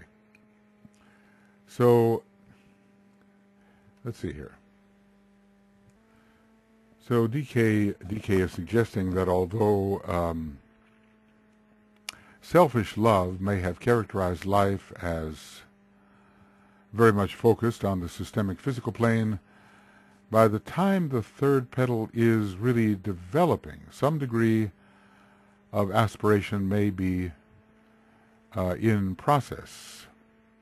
He talks about low desire or high desire, but desire in the end, low desire, aspiration, but after all, desire. The quality of desires is being elevated, and there is aspiration towards mental development and acquisition, and this may be partly due to the work being accomplished in the organizing of the love tier. As I said, whether all petals of the love tier are equally organized, I would expect not. I would expect there to be a progression there. It's not that we would wait for all of those love petals to be equally organized before finally the bursting open of the first tier could occur. But a certain measure of organization and vitalization must be reached. Organization, vitalization, unfolding, opening, unfoldment, open, completely open. We must not suppose that simply because the first petal accords with the physical etheric body and the second with the astral body and the third with the mental body that physical development stops when the astral development begins, or that astral development stops when the mental development begins. Because, as stated, we move on from petal to petal, and there is still work left behind. It's a bit like the 7th, 8th, and 9th petal, as I conceive them at the moment anyway, that even though the rod of initiation has been applied, the objectives of the 7th petal continue because it's not completely open at that application. And even though the 8th, the rod of initiation has been applied to the 8th petal, continued development occurs, even though the concentration may now be in the 9th. And for the 7th, though the concentration may be in the 8th, the 7th continues to unfold. So there is a perfecting of all the three aspects in a continuous form, which is finally seen when the whole tier is open. And I've sometimes wondered whether there isn't some work within the synthesis petals when, at the time that the entire sacrifice tier opens. I would think there would be, because at each initiation there is some unfoldment, and maybe people are thinking in terms of synthesis when that third initiation is finally confirmed. So the lower vehicle continues to be developed even as the process for developing the next higher vehicle is set in motion. It's this principle of overlap, which makes things so difficult to apprehend in some sort of neat, concrete-minded, sequential manner. I think only by actually seeing the developing petals in motion will we get the idea of exactly how it is. Meanwhile, our concrete-minded thoughts are fairly crude when compared with what the process actually is. So the principle of overlap is operative in all the evolutionary processes. It's operative within the zodiac itself. With that, it's operative with the within the precessional ages, the smaller precessional age and the larger precessional age. The larger precessional age has a 5,000-year overlap. The smaller precessional age, 500. The tiny little monthly zodiac looks like it has about 5 days, 2.5 degrees on either side. So going on, as man in the early stages of his evolution is polarized on the physical, much of this is undergone unconsciously and without any realization of what is being consummated. People always ask, like this, why must I suffer so? Or why must my country suffer in this way? And probably a great development is underway which cannot yet be fathomed. I recall talking to an astute man who said that he was a Finnish man, and he said, well, Finland had it very hard in the Second World War because they were caught between the Nazis and the Russians. And, it was a very fourth-rate situation. Russia was attempting to overrun it completely, and there was an astrological connection with Germany and some support of Germany and German support of Finland at a certain point, and then a reversal of that. That was such a difficult situation and difficult to understand. DK did talk about sympathy for the plight of the Finnish people. Well, since I live in that country quite a bit now, I take on some of that understanding. But this man said to me, he said, well, I think Finland may have passed through a kind of first initiation at that in that war in which so many were compelled, no choice, forced through to battle and to stand between two opposing forces.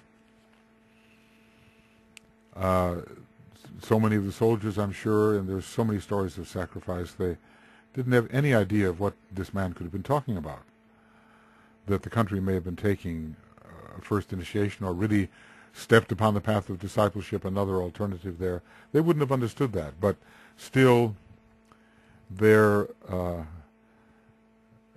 grouped sacrifice made it possible. And there's such a strengthening in this particular country that comes from remembering how it functioned during the war. Most of the battles were with the Soviets, but later the Soviets, I think, insisted that the Finns battled the Germans, and they did. So such a situation of who is my enemy, who is my friend. In the last analysis, they paid their entire war debt, which is maybe the only country ever to do it, but the heavy hand of Russia was over them in that payment, and they paid it in real material and not just in money. So many people are going through things even on a mass scale, and they don't know why. Maybe we can look at this happening now in the Middle East, such a karmic situation in many ways between the Muslims and the Christians. And you wonder what might be the karma of the Crusades. You wonder who's who. You wonder if out of all of this extreme pain caused by unrelenting ignorant fanaticism, whether some good can at last emerge for the many six-race souls that are involved. In any case, we are reminded that the polarization of consciousness during first-tier stages of development is still largely physical. The senses rule. It is the third tier numbering from the center to the periphery, and the first tier if we number from the periphery to the center. Some degree of astral, shall I call it polarization, or yes, maybe, enters as well during the second petal process. It is, after all, the Atlantean petal. And the astral polarization is not the same kind of thing that we find when working in the petals of love for the astral plane. It's just a kind of emotional focus one cannot escape at that stage. But it is only very much later in the developmental process, even though the third petal process is focused to a degree on the mind, that we can say that the polarization has really become mental. As a matter of fact, you're up there between the 8th and 9th petal before you can really say you have mental polarization. It occurs between the second and third initiation, maybe midway between those initiations. So, so this means that many actively mental people, or people who are mentally active, are not considered from the occult perspective mentally polarized at all. Probably on our planet there are very few now who are, strictly speaking, physically polarized. Maybe the first couple of human groups, perhaps in whom the spark had not been yet planted, can be considered physically polarized, but they, on our planet now, all people have one petal open, even if not completely open, but all people have one petal in a stage which could be called open. Obviously, we don't have percentages here, which means that they have to have done some work in the astral petal, in the second petal, for this to occur. So if we go among the less developed, the least developed on our planet, the aboriginals, not only of Australia, but all manner of aboriginals, we're going to also find a fairly developed emotional life. It is not as it used to be back in Lemurian and early Atlantean times, even though there is a correspondence. But the result seen in the causal body is seen in a twofold increase of heat or activity. So, while the personality is unfolding, so is the causal body, through its petals and through the members of or constituents of the atomic triangle which are contained within the periphery of the causal body at the base of the lotus. What is a twofold increase? Well, we just know it's an increase, and it's the physical permanent atom which is going to be the recipient of this increase. DK must be speaking here, we say, of a time of consummation when the twofold increase in heat can actually be noticed. The physical permanent atom becomes radioactive, or a radiant point of fire. And I suppose this would happen, I suspect, this would happen when the entire lower or entire knowledge tier is fully opened, I suspect. So we have here some further discussion on this. It is clear that the petals in the first tier are tied to or associated principally with the physical permanent atom, then of course the astral permanent atom for the second tier, right, and the mental unit for the third. There may be further development of the physical permanent atom as the remainder of the petals unfold. I mean, how many spirilla are we talking about here? Probably the height of the blazing forth of all of these members of the atomic triangle is occurring just as they're about to go into triangular rotary form and become very destructive in relation to the causal body. The form then shatters the connection, we are told, in healing law number 10. We're talking about the form and the seventh principle of any form, which DK associates with the permanent atoms. So by the time the third petal of knowledge has unfolded, the physical permanent atom is highly stimulated. And, you know, is it the final stimulation? Probably not, because the form can always increase in its radiance, its etheric radiance. Is it the final stimulation? And I say probably not. We're talking about the kinds of vibrant bodies we will have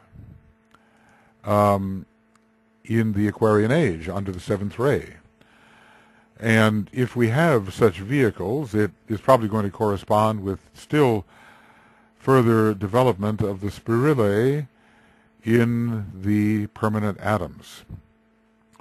So some of those cruder forms which are going to exist in those earlier days are not going to be of the same vibrancy, ethereality, energy transmitting potential as in later days of development, but still significantly so.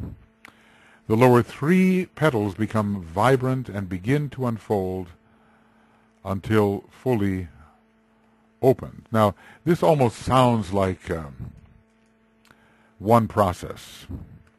I've questioned whether it is. Almost sounds like one process. But is it, or is there unfoldment of petal 1 before the unfoldment of petal 2, which unfolds before petal 3? So there can be quite a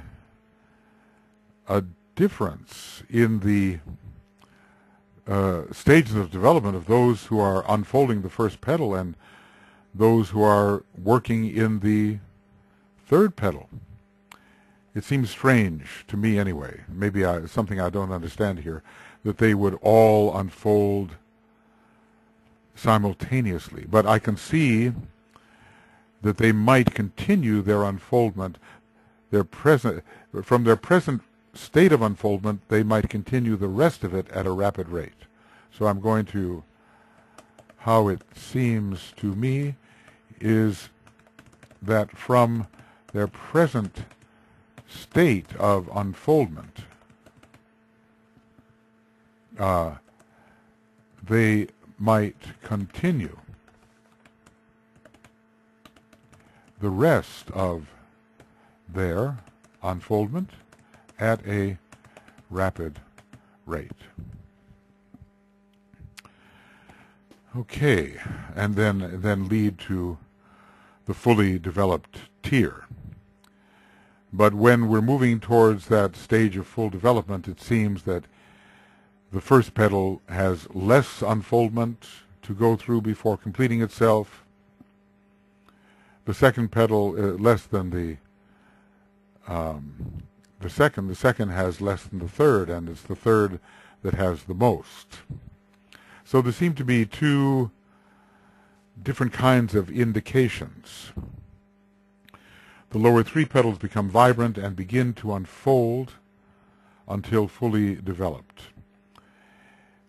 This seems to suggest that all unfoldment occurs simultaneously, but if that is so, then why do we have the differential of a group, lotuses of Brahman, which have one petal unfolded? Lotuses of passion and lotuses of Brahman, well, let's see, all have one petal unfolded. The Brahmic lotus is one petal unfolded, let's say, almost. Lotuses of Brahman, definitely one petal unfolded, with the second on the point of unfolding and no unfolding of the third. And the lotuses of passion and desire, two petals unfolded. You see, there seems to be something of a contradiction. So I would suggest the theory of differential unfoldment, but perhaps all together in moving towards the final state of complete unfoldment of a tier of petals. I hope you understand what I'm saying, because otherwise we have, well, it just doesn't make sense, you know, with what has been said. We have, but that tier completion can involve all petals continuing their unfoldment together. That's how I presently see it. So unfoldment precedes full development, and we may look at the process. I've tried to do this, but really organization actually comes first, so I'm going to have to change things around a little bit here. Organization comes first.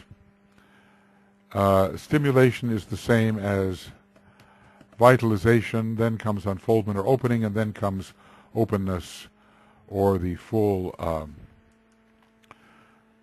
the full unfoldment of the petal and or tear. So following the counterclockwise mode of assigning zodiacal signs to the petals, the sign to be studied is Gemini. From one perspective, Gemini always signifies duality and so often mentality, and I should also say and struggle. Fourth ray. So there's no mental process, in fact, unless there is a dualism in consciousness. In fact, the triplicity, the thinker, the thought, and that which is the means of thought. Of course, it is the third sign, as dualistic as it may be. The second ray is also a sacrificial ray, the giving of oneself for the sake of others, making a sacrifice of oneself. It's done differently than in the first ray method. If the petal is Gemini, connected with Gemini, there'll be a lot of the second ray. I'll probably go on to say that. And if connected with Virgo, in the sequence of Capricorn, Taurus, Virgo, the second ray will also be there, as well as the sixth. So through contrasts, the mentality, observing contrast mentality is developed, and one tries to see the antecedents of different conditions, what led to these conditions. Some of the fifth ray is involved here. This is mentation, but not really the solar angelic part of Gemini, which is Venus. Not really yet.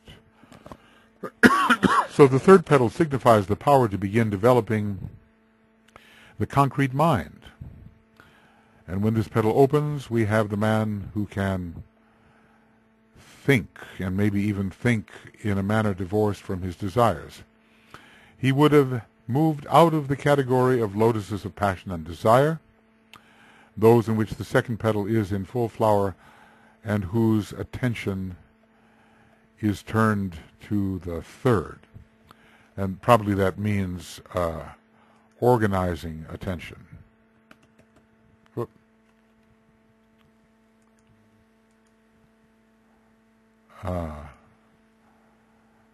Yeah, I'm going to put that in there. Organizing attention.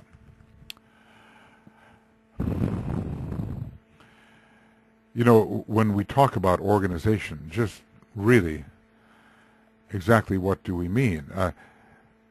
See, the petal is being organized, but the attention of the man is really in the three worlds. The organization factor is left to the solar angel and to other interior intelligences. I'm always doing that. The man's attention here is in the lower three worlds. The organizing of the petals occurs under the auspices of the solar angel and maybe of forces, building forces, connected with the second aspect of divinity, the second person. So, we human beings, we're not in there organizing our petals. We are concentrating in the world in a certain manner, developing skills and expressing certain energies and forces, and as a result of doing that, the petals are organized by those intelligences which can see to the organization, which is certainly not man at this time. You know, the solar angels are experts in the knowledge of the building and organizing and unfoldment of the egoic lotus. But even if the solar angel were not there, other forces would have to manage this, because the solar angels did not intervene in the moon chain, and yet the certain higher examples of humanity, like the Buddha, entered with many petals unfolded. So they certainly had to be organized in different ways. A higher type of power has to see to the organization. I can just say it simply that way. A higher type of power must see to the organization and unfoldment of the petals. Man, with his present intelligence, is not capable. And I hope that's been clear. You know, I can't say that the man has been organizing. That's why I use the word working within. So when I say working within a petal, it means working at those experiences associated with the petal and achieving some kind of victory or mastery in those circumstances, and then the reflex action of the petal will be thus and so according to the inner building forces. I hope that's clear. Well, it's certainly becoming clearer to me. So during the unfoldment of the third petal, or the working within it, working within those experiences associated with the third petal, the individual may still be largely under the sway of kama manas, just the way the lotuses of passion and desire are. But its power will be lessening as that petal, the typos, as that petal becomes more fully open or begins to unfold. Much, however, will depend upon the personality ray, and especially the soul ray of the individual, and maybe even the monadic ray. So these rays guide the processes unconsciously to the man possessing him, and let us not forget the importance of the monadic ray, which basically is determining the geometrical rising of Kundalini and the opening of chakras that are in triangles and the opening of petals that are in triangles. The monadic ray gives the emphasis, just the way at the first initiation the monad chooses one of the three major centers, throat, heart, or head, and will concentrate its force through that center predominantly. So since mentality and astrality are so minimal in the first petal processes, there I can get away with it. You know, if I say first petal processes, I don't have to specify organization, vitalization, unfolding, opening, open, unfolded, you know. Anyway, the first petal processes, individuals focused in the first petal unfoldment cannot be considered kama-manasic. They are, like so many of the least developed on our planet, they are more concerned with physical factors and their environment and that which the senses reveal. Though, as I say, there will be the astral life. Now, if there is an astral life, is it necessarily emotional? That is a question. I think I'll put that down, that if there is an astral life, is it necessarily emotional in terms of the expression of great emotion or something of that nature? And I think maybe not. You know, it can be still treated as yet another sensory environment and not feeding the great responses of the astral body. Those passing through the experience of the first part of the second petal are largely kamic. But those passing through the experience of the latter part of the second petal can be considered to express karma monastically, and let us remember also why. Because they are working ahead in the experiences related to petal 3. So mind began to enter in the Atlantean period, indeed, and so did initiation. Well, maybe it was part of the general forcing process. And the second petal correlates with the Atlantean phase of consciousness. Mind was not so highly developed.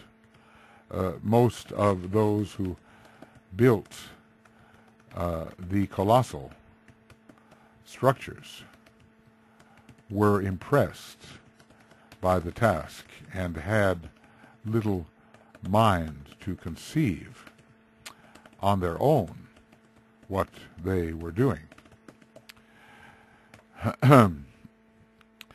But there will be, from the very beginning the mind is there, either fanned by the solar angels or implanted as a spark of mind, which is a far greater stimulation than fanning the mental unit, or stimulating that mental unit. So mentation is a capability, but it's only used increasingly by the time we get into a Mercury petal. Like the third petal, its mind is really much more active.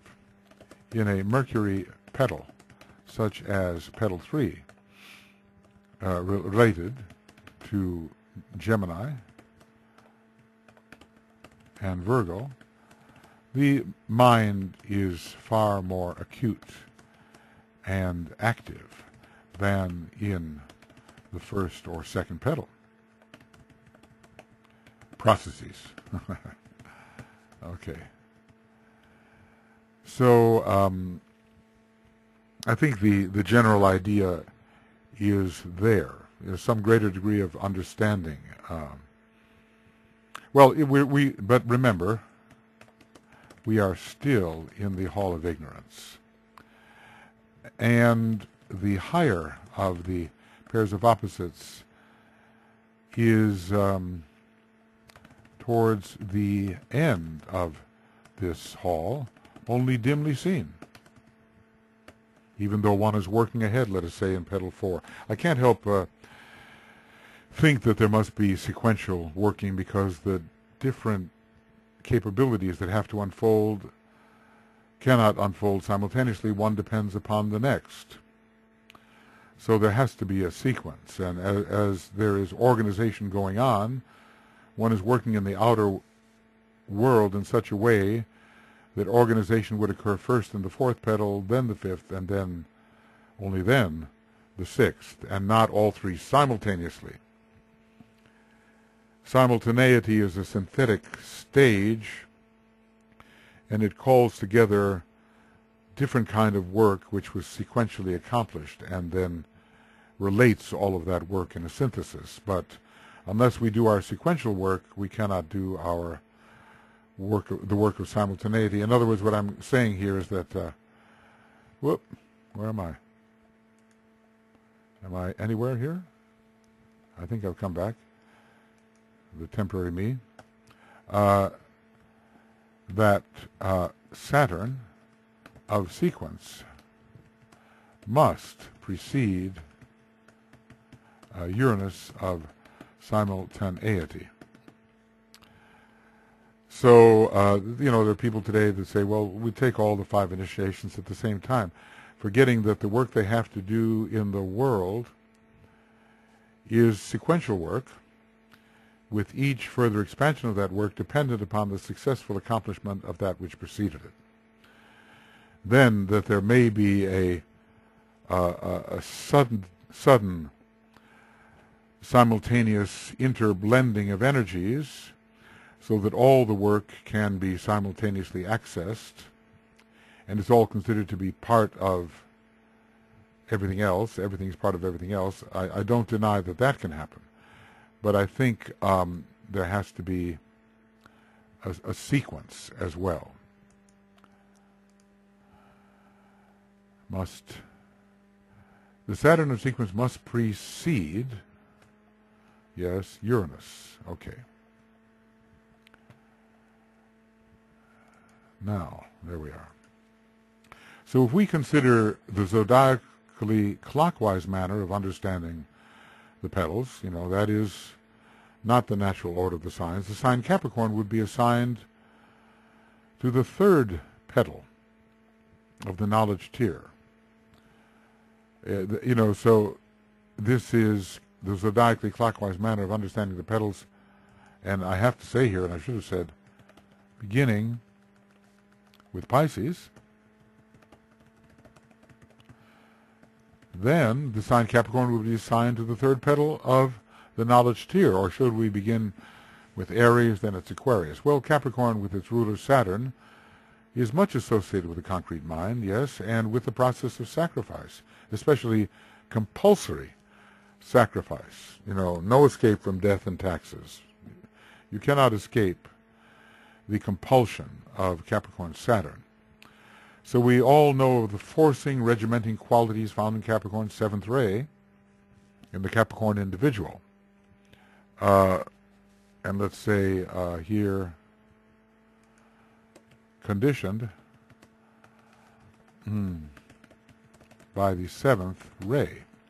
And we might say that a measure of Capricornian reality, which depends upon the power to think, at least to a degree, is entering the consciousness. This is, I'm remembering my old teacher used to quote this following statement: must do is a stern commander. This can come from circumstance or from an inner voice. And in this case, it's more the compulsion of the circumstance. The must-do comes from circumstance. Should Aquarius characterize this petal, as would be the case if we began with Aries, then Aquarius is an air sign and easily associated with mentality. Even the concrete mind at times, although much later the elevated abstract mind, which looks at all things from a great distance. Let's just say, how can I say it here, that I think this is an interesting analogy, that Capricorn must stand on an earthy mountain to see its great perspective.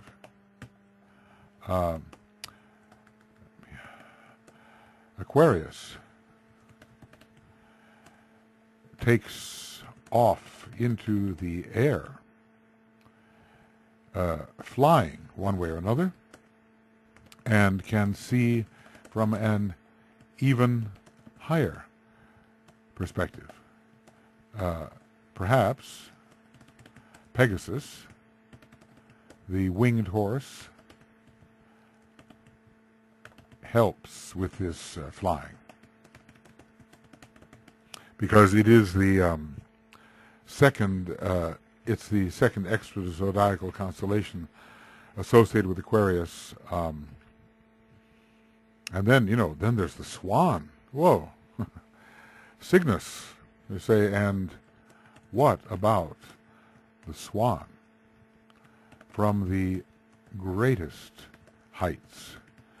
So I did learn, I've often thought, Capricorn the sign of height.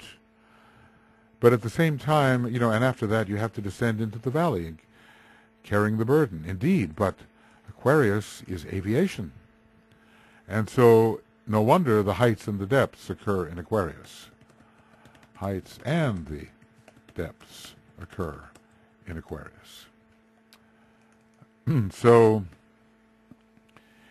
it is possible. Now, we're not looking for that great factor of abstraction.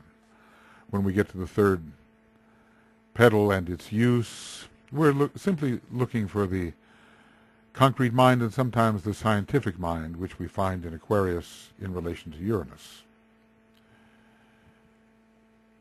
Later will come the abstraction. Think about Immanuel Kant, the third ray, of course, but a Taurus, so pursuing wisdom and knowledge, but with Aquarius rising. And his degree of abstraction was something phenomenal.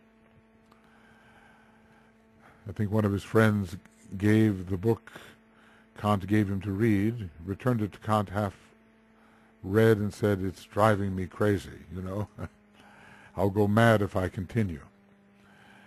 I wonder how many students of philosophy have felt that way in reading Kant. I think lately most of what has happened is that the basic digest of what Kant has offered has come into the philosophical mind, and he's known for a particular type of contribution, and you kind of wonder how many people read him with exactitude and endure it. I suppose in a course specifically given to his work it would happen. So the kind of sacrificed experience is not self-originated, but at the mercy of circumstance, and very much the result of group pressure. All of us have to do this. All of us countrymen have to do this. All of us in this level of economic hardship have to do this. We have no choice. In this way, Aquarius could be seen as somewhat involved in the process. I'm trying to find all the wheels are turning upon themselves simultaneously, and everything is related to everything else. We learned that about chakras, and in relation to petals, we will be learning it, and the whole egoic lotus is like a heart chakra in a way within the monadic demonstration. So at a certain point, everything will turn upon itself. And I suppose this will happen just before the destruction occurs. The greatest amount of spherical brilliance, color, sound will occur before the destruction. So group pressure is typically Aquarian. We recall that the earth signs can be reasonably associated with the knowledge tier. And so certainly, Taurus has a lot to do with the pursuit of knowledge in its higher levels. And it is sensory knowledge. It seems it's earth experience in the field of the senses and fits well with the earth sign, since this tier concerns consciousness upon the physical plane, even if that consciousness is at times emotionally driven or has mentation involved with it, and it also concerns the physical permanent atom. So even in relation to the process for the mental petal of the knowledge tier, there is an offering up of the physical body. Because let's just say in this tier,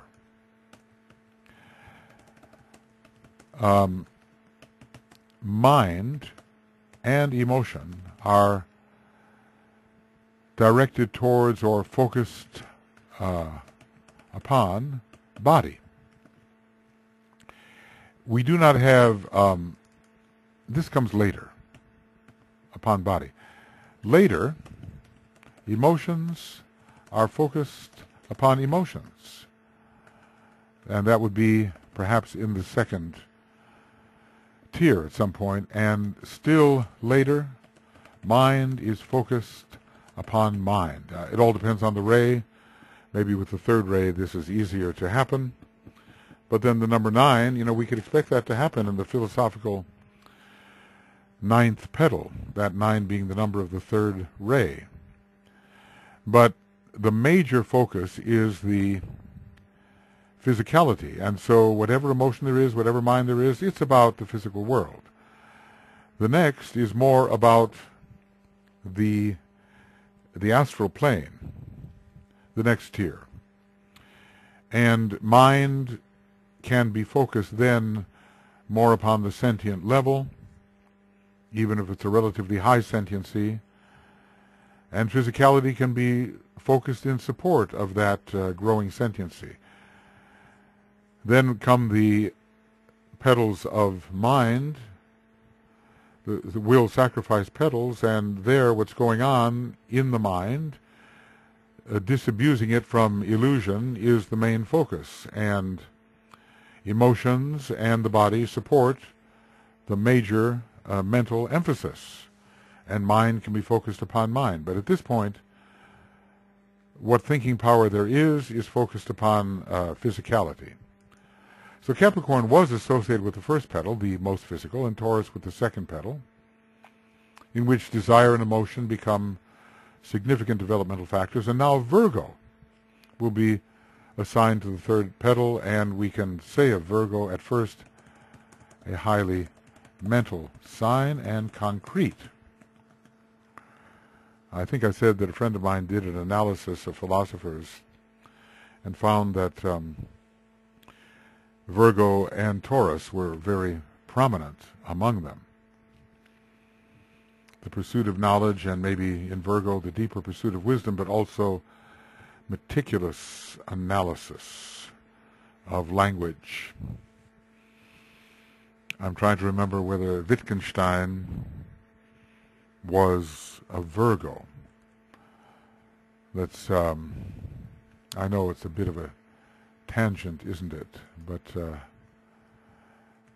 Wittgenstein birthday. Kind of looks like a Virgo, I wonder. Wittgenstein, happy birthday, Wittgenstein. Let's just say Ludwig Wittgenstein, Wikipedia. Wikipedia, okay.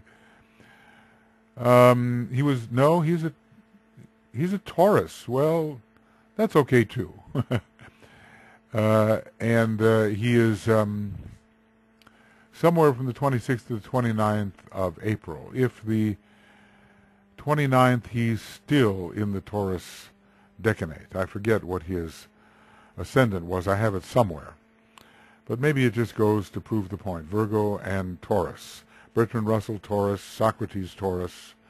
Immanuel Kant, Taurus.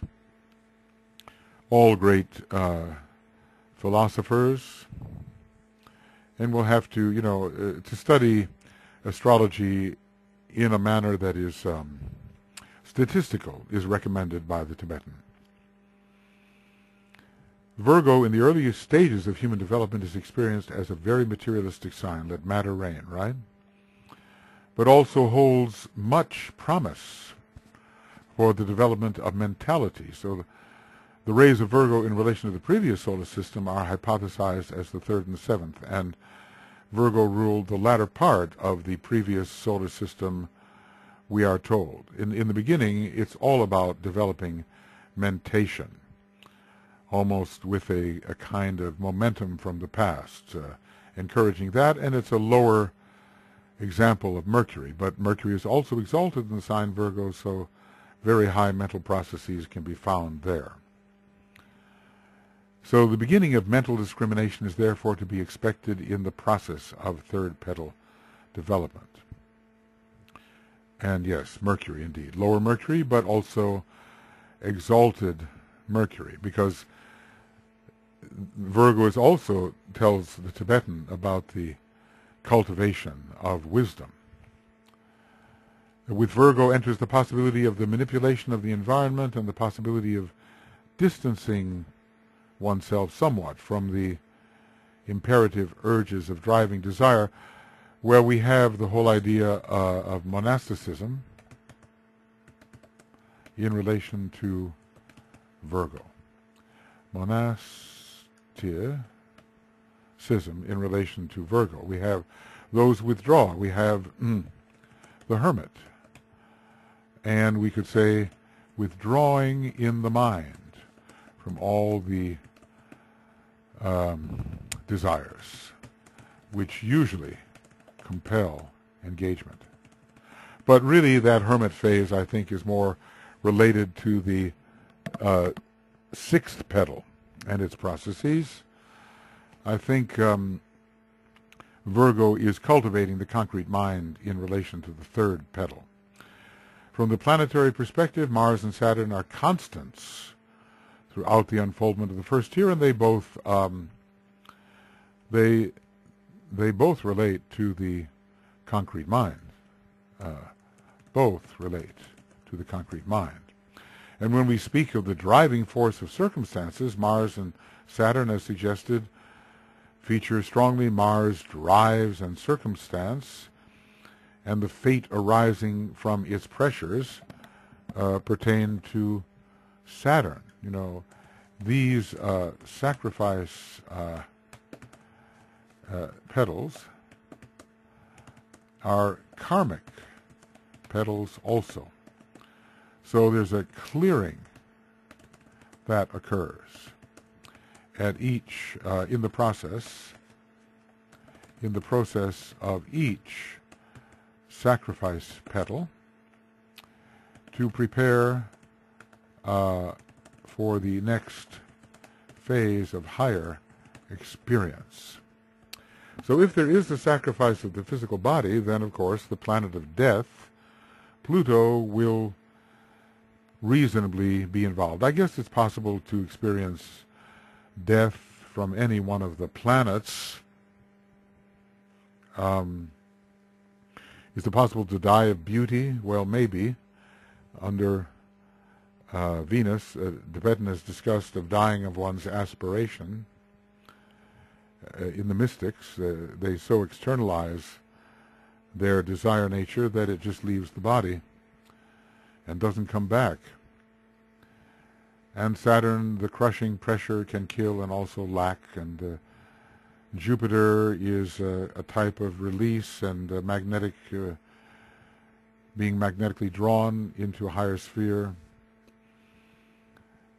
The death through air is not easily understood. He says it's not pertinent to this time, but involving Mercury, you might wonder, would it be a death through scattering and dissipation? Mars, of course, is the typical sword. Uranus, death by electric shock. Neptune, death by drowning, is one way. Pluto, death by poison. I probably left something out. Earth, suffocation, buried alive, and so forth. Vulcan, the hammer hits you. That's it. So, crushed. Mercury is a little harder. Can it be death through division, you know? Being torn apart in four directions and scattered to the winds? There are these air burials in Tibet that I've heard more and more about. And the birds come, and but you have to already be dead, I hope so. And that is more related to the winged planet, Mercury. Probably in relation to all the sacrifice petals and the sacrifice tier altogether, Pisces, the sign of sacrifice, should be considered present. It certainly is in Petal 6, and I think we can find a way in stepping off the fixed, the mutable cross onto the fixed cross. I think with Petal 6 it could happen that way. And stepping into the realm of synthesis, stepping out of the dense physical vehicle of the solar logos at the 9th petal, and getting into the synthesis petals which Pisces represents. Pisces takes from all the signs, the most synthetic of all the signs. And here as well, we have to, at the 3rd petal, we have to give up our life, and or to give up the form, anyway. Pluto, well, you know, all of the planets ruling Pisces can be involved in the death process. Some good astrologers I know have said always look for Jupiter, because it's going to indicate the possibility of being abstracted, magnetically abstracted into the next dimension. You know, the drowning of Neptune is obvious, being engulfed with Jupiter and Neptune, and of course Pluto, the planet of death per se. So Pluto, of course, is the esoteric and hierarchical ruler of Pisces, and connecting it with the end. Of course, when the end is pralaya, Neptune is considered, because things go into inchoate state and are absorbed. Things just dissolve. So we cannot forget here that Mercury, as the exoteric ruler of both Gemini and Virgo, is involved. A Gemini petal from the Aries, Taurus, Gemini, and a Virgo petal from the Capricorn, Taurus, Virgo side. Mercury is involved here. And interestingly, the fourth ray and Mercury are associated with sacrifice, with the color yellow. Fourth ray and Mercury associated with the color yellow and with sacrifice. So there's this being in a higher place and yet having to extend yourself into a lower place. This is so Mercurian. Having pervaded the entire universe, or whatever, with a fragment of myself, I remain. Having to invest yourself partially in the lower worlds, like the solar angels with their wings. They have their own cosmic etheric place, and yet at the same time they have to extend an aspect of themselves into the lower worlds. This is what Mercury does. So in this instance, Mercury is the planet of the concrete mind at this point, and gives new understanding and control over the environment. It's mental control over that which the senses relate, the quite material environment which the senses reveal, in which the individual of growing intelligence finds himself surrounded, with which he finds himself surrounded. Is there any role for Venus here? Well, we cannot dismiss it from the developmental process in any of the petals of the first tier, even though its association with the second tier is definite. I mean, we do have that color orange there in the fifth ray, always present.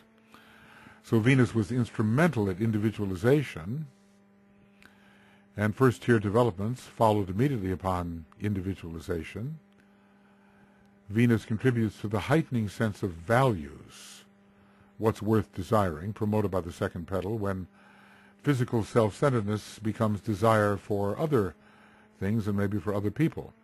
The magnetic attraction to people, places, and things of greater or lesser values contributes to that growing sense of discrimination, which will eventually become the mental discrimination of the third petal. Venus rules taste, and that is related to discrimination. And it has the fifth ray of discrimination connected with it. Of course, Mercury is very much involved in the discriminative process as well. Mercury has the fifth ray in some of its levels, and so does Venus, of course, the fifth ray soul. In relation to the third petal, Venus is very much the bestower of the fifth ray, with its relation to the concrete mind. The development of concrete mentality is Venusian, as well as Mercurian, and Saturnian, and Martian. Through Venus, the mind begins to be magnetized by and select objectives of a more refined nature. But if we really look at how the concrete mind got going, well, the mental unit had worked its way up as instinct approximated mentality, but that mental unit was greatly stimulated by the presence of the Venusian ray coming from the solar angel. So from that perspective, Venus is a planet of tasteful discrimination and applying mentality to that which is really of value. And it kind of falls in Virgo, interestingly enough, and that is the represents the story of the solar angels falling into dense physical matter. We cannot forget how materialistic Virgo really is. We have a very materialistic mind in the third petal. A very materialistic mind in the third petal. DK tells us of the primary lotuses that the first and third petal are both opening. Maybe the we would expect the third petal to open. We might expect the first petal to open, but maybe it's because they are coming in and do not have, are more related in a way to the mind. And of course, coming from Vulcan, you would think there would be a physical polarization there as well. But it says the first petal is opening as well for them. It's not going to be a very affective relationship with the environment. It's going to be more mental manipulative. It's going to deal with physical action and the mind to support that action, and not with, oh, I love it, I hate it, which is more of the second petal. Looking at all this from the ray perspective, we will always have the first ray where a sacrifice petal is found. But since it is the third petal and has to do with the development of mentality, the third ray must be included, as must the fifth ray of concrete mind and mentality. Well, you know, in Virgo, there's plenty of first ray through Vulcan coming in as the veiled planet on the esoteric level. Now, this is not really an esoteric level, but to me, when I think of working in matter and Virgo, I can't erase from my mind the application of Vulcan in its material aspect. I don't think of it only as the planet of spiritual will and of the light of matter. I think of it as fashioning matter through mind, which is what happens in this third petal. Mercury in its lower aspect is closely associated with the third ray, just the way Venus is with the second ray. It's kind of interesting. You look at the Buddha, you think Mercury. You look at the Christ, you think Venus. The Buddha's supreme intelligence, accompanied by compassion, and the Christ's unparalleled love, at least regarding any human beings of which we are aware, his unparalleled love in relation to the planet of love wisdom. One of those planets is Venus, and Jupiter is another, perhaps. Mercury in its lower aspect is closely associated with the third ray, and in its higher aspects with the fifth, as well as the third, in a very high sense. What I'm hinting at there is the monadic, secondary monadic ray of Mercury being the fifth, and its final monadic ray, since it has to be one of the three, being the third. This is what I presume to be the case, and stand to be corrected as necessary. We recall the following that we've discussed, which hints at a ray important for the third petal. It is the offering up of the physical body upon the altar of sacrifice. Low desire to begin with, and I would have to say in the early phases of the experiences related to petal 3, and aspiration towards the end, and of course we would tend to say in the later phases of the experiences related to petal 3. But though still desire. So obviously when you look at the rays, the sixth ray is going to be very prominent here.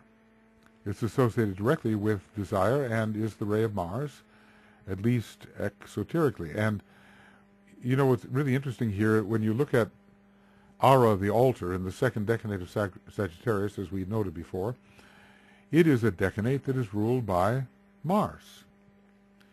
So here is the altar, ruled by Mars, and in Sagittarius also ruled by Mars. Mars and its sixth ray. So there is a sacrificial aspect of Mars related to high courage, not just a bloody battle. At this stage of development, the sacrifice may be relatively unconscious, but it represents a preparation for the type of sacrifice which will be both conscious and willing. Think about the eighth petal, with no expectation for any reward for the great sacrifices involved, and then finally the ninth petal, for which Mars is the hierarchical ruler of Sagittarius, the utter sacrifice of all forever. That sounds so final, and so drastic. From the chakrac perspective, we have the sacral center as the seat of the mental elemental. From, we're liable to forget that altogether. It's certainly the concrete aspect of the mind. The sacral center is, in one sense, since it provides for the birth, i.e. manifestation of the physical body, a peculiarly earthy chakra. Of course, it's related to water because of the fluids involved in the production of the form, but it finally produces an earthly form. And so it will naturally be associated with all the tiers of the knowledge tier. Because, knowledge is in a way the precipitation of wisdom. And it is the etherealization of knowledge that will lead us to wisdom, or sort of the, transfiguration of knowledge, which will lead to wisdom, a deconcretization of knowledge, which will lead to wisdom, or perhaps an accumulation of knowledge and seeing the interrelationships of those items of knowledge, which will lead to wisdom, along with the heart. So the sacral center, in terms of the mental elemental, yes. And the sacral center in terms of reproduction in the second and the third, the second and the first petal. Reproduction does not cease, of course, unless, of course, we get into one of those scorpionic petals or a Virgo petal,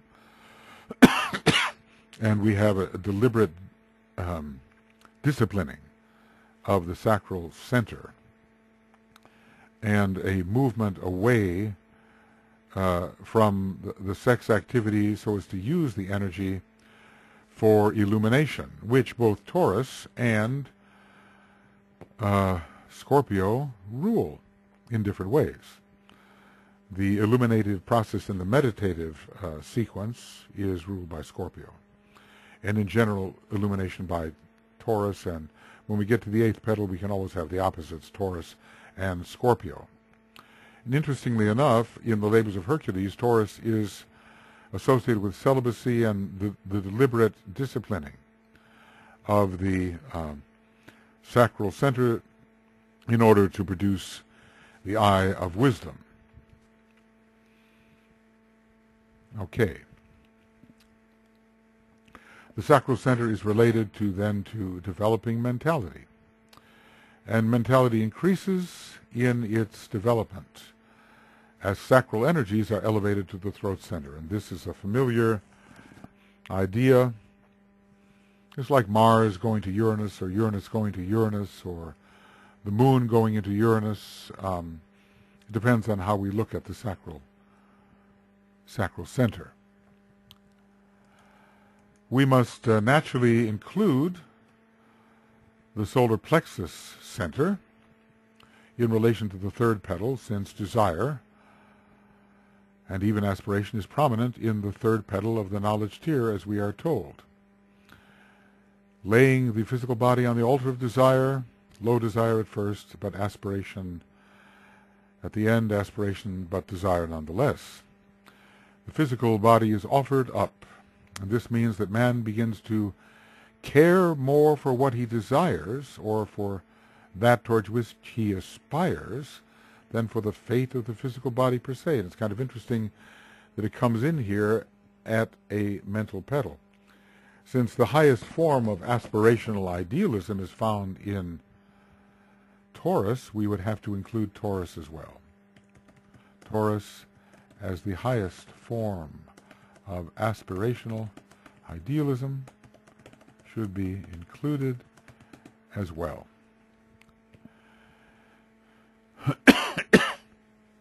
When does aspiration really, really strike? I think it's going to be very strong. Aspiration will be very strong during the work involving the love petals. And I think in a way it will only increase with the one-pointed discipleship of the initiate of the first and second degree ruled by Sagittarius, which has the hierarchical Mars. let's just say it will only increase and become more targeted and become more targeted in the petals of, okay, well, maybe I'm not going to be able to do that. I know there is a code. So we can see that some of the sacrifices entailed in the process of war do relate to this third petal. The sacrifices of economic hardship, the sacrifices of family too, you know. Let's say sacrifices of economic hardship and of family, where Virgo-like, sorry, I'll get it right, one must give up one's own preferences for the sake of others. And I keep on thinking of motherhood and Virgo, and how, I mean, you know, with the Gemini petal, not necessarily, but with Virgo ruling those sacrifices, it's another one of those must-dos. Now, some people try to avoid this, but it's karmically very expensive and very divisive to be avoiding those sacrificial responsibilities.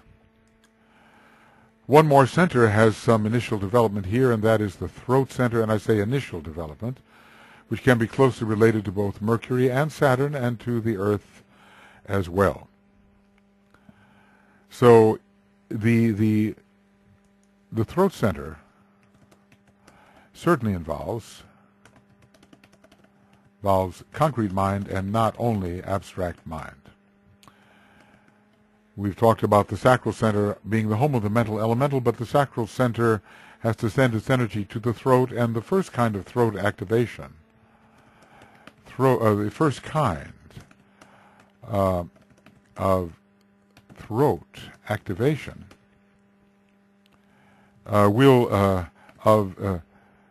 will be of the concrete kind. So, after all, Earth is quite concrete. Saturn is among the synthesizing planets, let us say, the most concrete, related to Brahma and not to the utterly esoteric. Concretion occurs at the form-building throat center, whose number 16 sums to 7, which give us certainly tangibility. Regarding the primary lotuses, they are from another planet who have come to Earth for the development of the second petal. And they have already have the third petal. Well, I want to say, I think this is better to say developing, because I think when we read it, it said that the first and third petals are unfolding. And they are intelligent. A number of the intelligent but emotionally unresponsive scientists, and maybe emotionally immature, are to be found in the ranks, and this substantiates that considerable development can accompany the unfoldment of the third petal, the gradual and general unfoldment of the third petal. How is it said of the primary lotuses? Let's go to that page just for fun. Page 841, somewhere there. And going a little farther down, primary lotuses brought in by the Lord of the fifth ray, and the sense in which the fifth ray is associated with that petal. Quiescent during the Atlantean root race, were they even here, but have come into incarnation during the fourth and fifth sub-races of this root race. Maybe they were in some sort of prolaic state Who knows when they came from their planet of origin? They are a group a good deal more advanced than the earlier classes, but have much to develop. The second petal with them, the first and third petals are opening. So that sounds like a fairly ultimate development and are coming near a state of being fully open. So these are intelligent people, but need the influence of the earth and its second-ray soul and its type of magnetism to develop an understanding of emotional relations, sentient relations. So considerable unfoldment of the third petal does show that there's quite a bit of, what should we call it, intelligence involved there.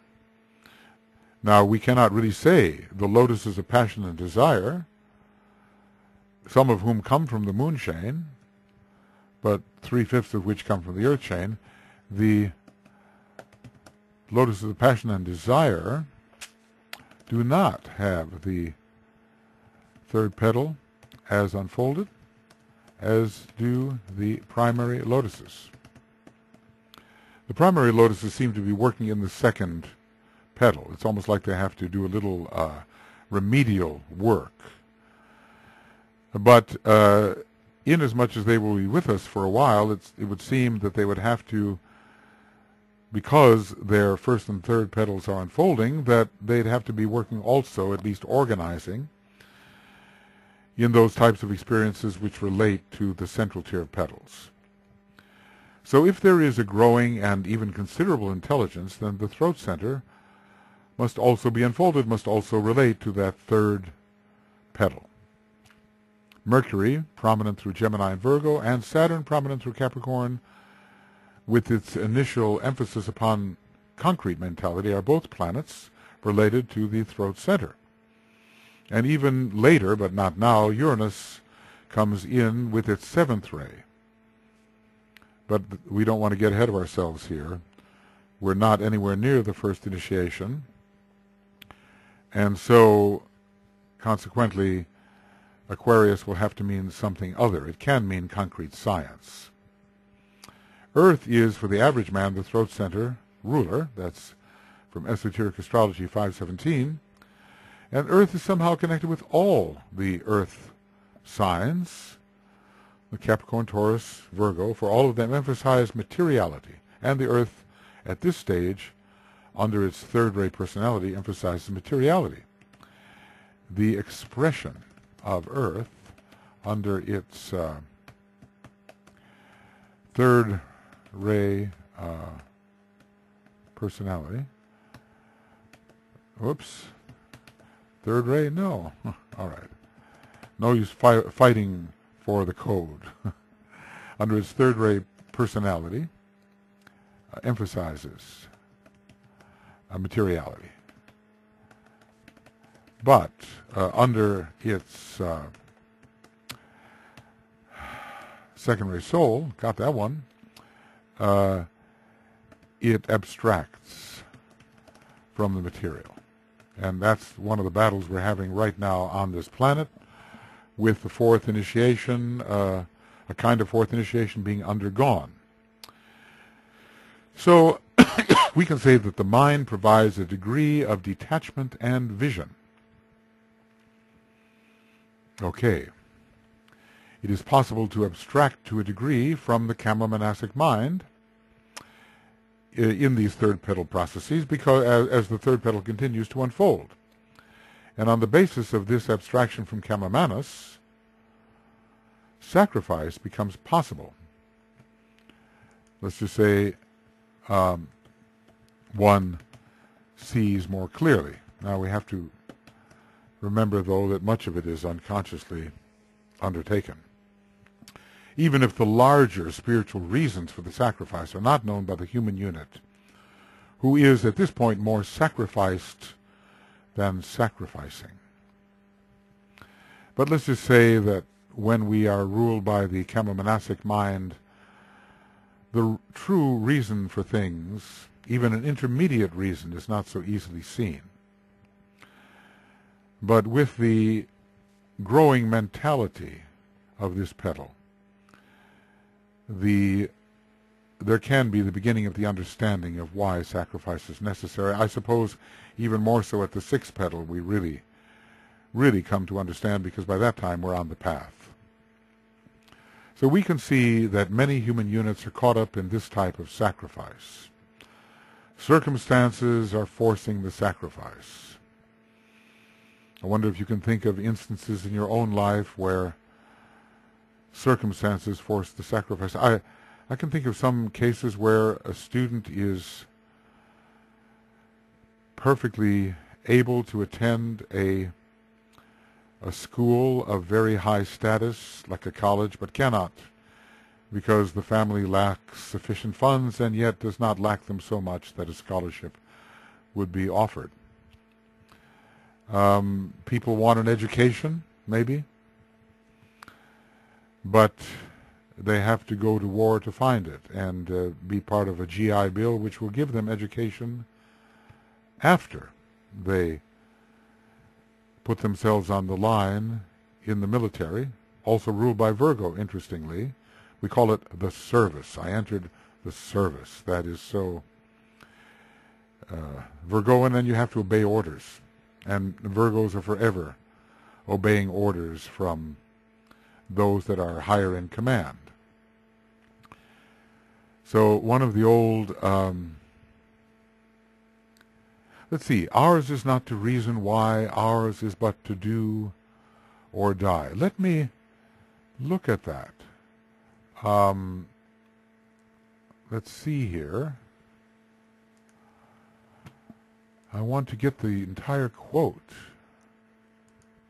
I'm pretty sure that Wittgenstein did have some Virgo in his nature as well. Ours is not... Oh, let me get this. Ours? No. Ours? Well, why can't I get that? It seems so strange that I can't get this. Ours is not to reason why. Ours is not to reason why.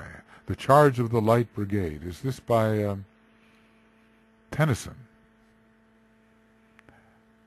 And the Charge of the Light Brigade has this statement. Let's see if I can find it. Poem. Here. Ours is not to reason why. Well, maybe it will be located farther down, and maybe not. But I know I want to see whether it's do and die or do or die. And somehow I should be able to find this. Okay, and sorry for the ours is not to reason why. Okay. I'll try it again. Wiki quote, ours is not to reason why. The Charge of the Light Brigade. Maybe we can find that quotation. The partial quote, ours is not to reason why. Theirs is not to reason why. Theirs is but to do and die, is in the second stanza of the poem. Okay, and so it's been changed to the word reason. The partial quote is attributed to Alfred Lord Tennyson, but the full correct quote is theirs is not to reason why. Theirs is but to do and die. And that's exactly what happened in that particular charge. So we should put that down, theirs and theirs. Well, anyway, compulsion. And I think many of us, we sometimes see when we look at the draft occurring in various countries, it used to be in relation to war, that Now, sometimes if there was a huge and general war, everyone was drafted. But oftentimes, going into the service are the people that come from a lower socioeconomic levels of opportunity. It may be, and I cannot say for sure, that this particular petal for them is the focus. And it may be that many people who seem to have escaped the draft because they are raising families or perhaps going to the university, have at some point earlier fulfilled the requirements of that petal. It's hard sometimes when we look at the apparent inequalities that occur into society.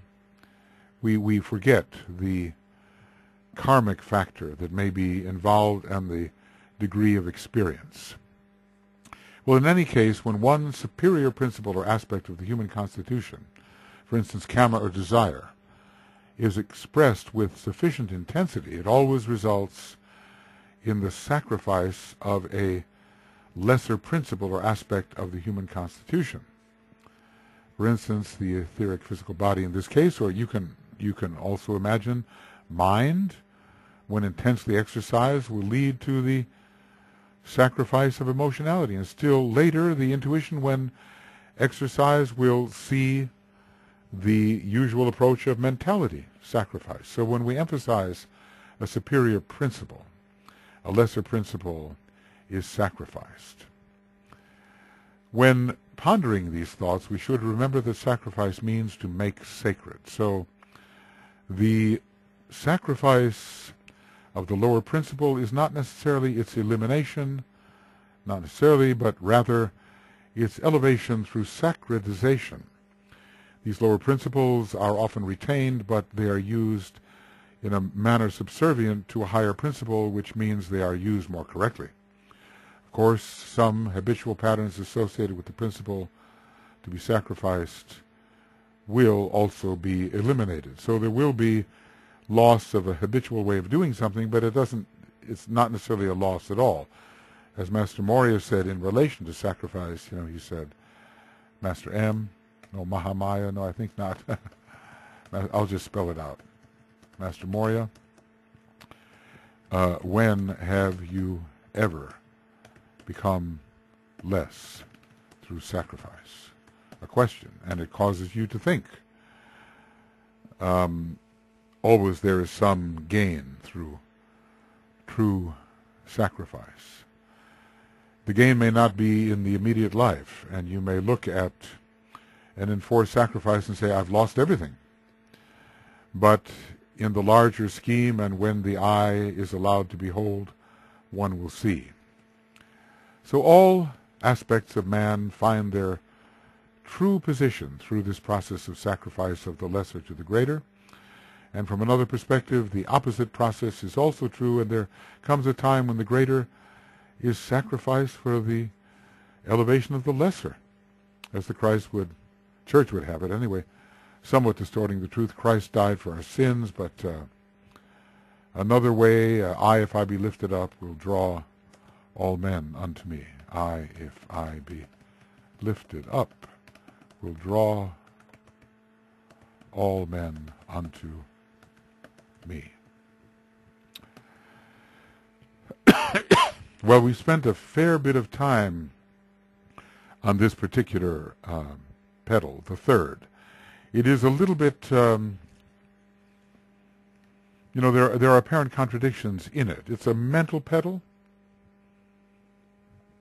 and yet it's a sacrificial petal. Mentality is growing, and yet the need to sacrifice much of what was pursued out of simple desire also comes upon the individual. Now, you kind of look at the nice, good people. The Lotus is of passion and desire. A sacrifice lies ahead. One can already begin to feel what it must be. There is such a thing as the comfortable life. And the pursuit of happiness has meant for many, under Jupiter and Cancer in the United States, pursuing the comfortable life. And maybe it is so in much of Western civilization, the pursuit of the comfortable life. And it seems that there will be a demand that that type of life be relinquished for higher possibilities. We can almost see this in our Western civilization now. A simplification during the Aquarian Age is needed. Otherwise, we will continue to pursue materialistic satisfaction as if our desire nature was attached to the processes involved in the petals of ignorance. And we want our desire nature for these people to be attached to what occurs in the petals of love, where the man as a creative individual and aspirant can truly emerge. But when you're tied to the desires that the masses hold, and, you know, consciousness is pretty much not individual consciousness within the knowledge tier. It's pretty much mass consciousness. It may be more emotional mass consciousness when dealing with the second petal, the Atlantean tendencies, but still one, in the petal of ignorance, one does not know oneself to be an individual soul who is responsible for one's own salvation. One does not know that one is the higher of the pairs of opposites. So for a lot of people there in the Hall of Ignorance, it's perfectly adequate for them to say Christ died for our sins. It's taken care of. All we have to be is obedient, do the right thing, and we will be safe forever.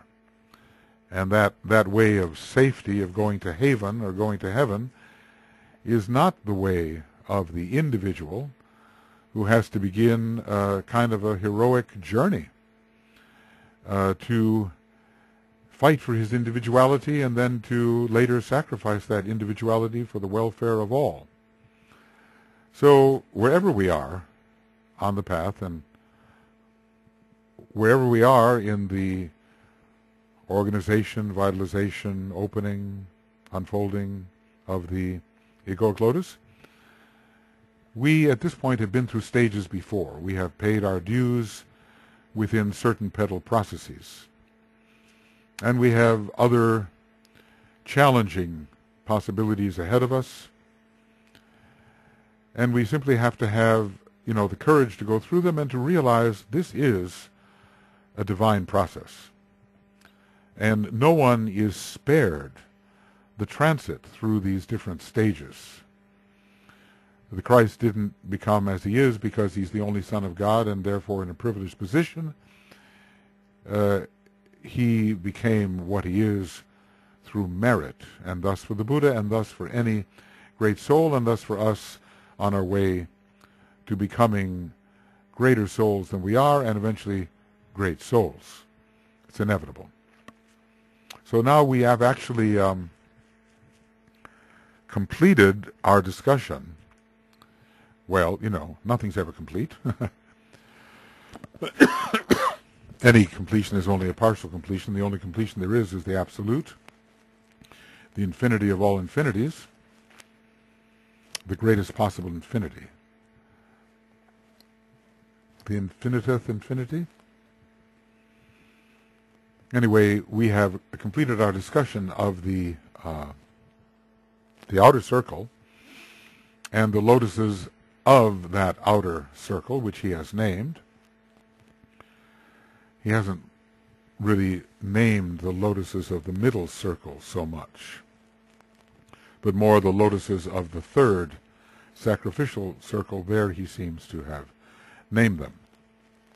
And this is a long program, I know, but once I get going, you know, when I break and divide and all that, I lose my train of thought. I lose a lot of time, and time is of the essence.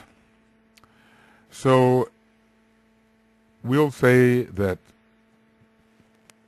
and more along this line will be synthesized when we come to a different approach of gathering many things in, and to the final charts. And by that time, I hope you are so familiar, and by that time I too will be so familiar, because there's nothing like relearning, and reaffirming certain things you thought you knew and making adjustments as you see you might have been mistaken before. So by that time I hope we are all in such a position that when we synthesize this information, it will really set up a great network of interrelated knowledge, a synthesis of knowledge, kind of a seventh petal activity,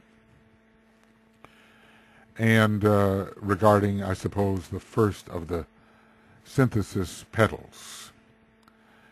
And we do this, of course, so that we can offer to humanity some type of vision which will be so uplifting that they will leave behind their older pursuits of lesser value and reorient to their desire nature, so that they can really begin to achieve in line with the plan, and that will, of course, elevate humanity and eventually the whole planet.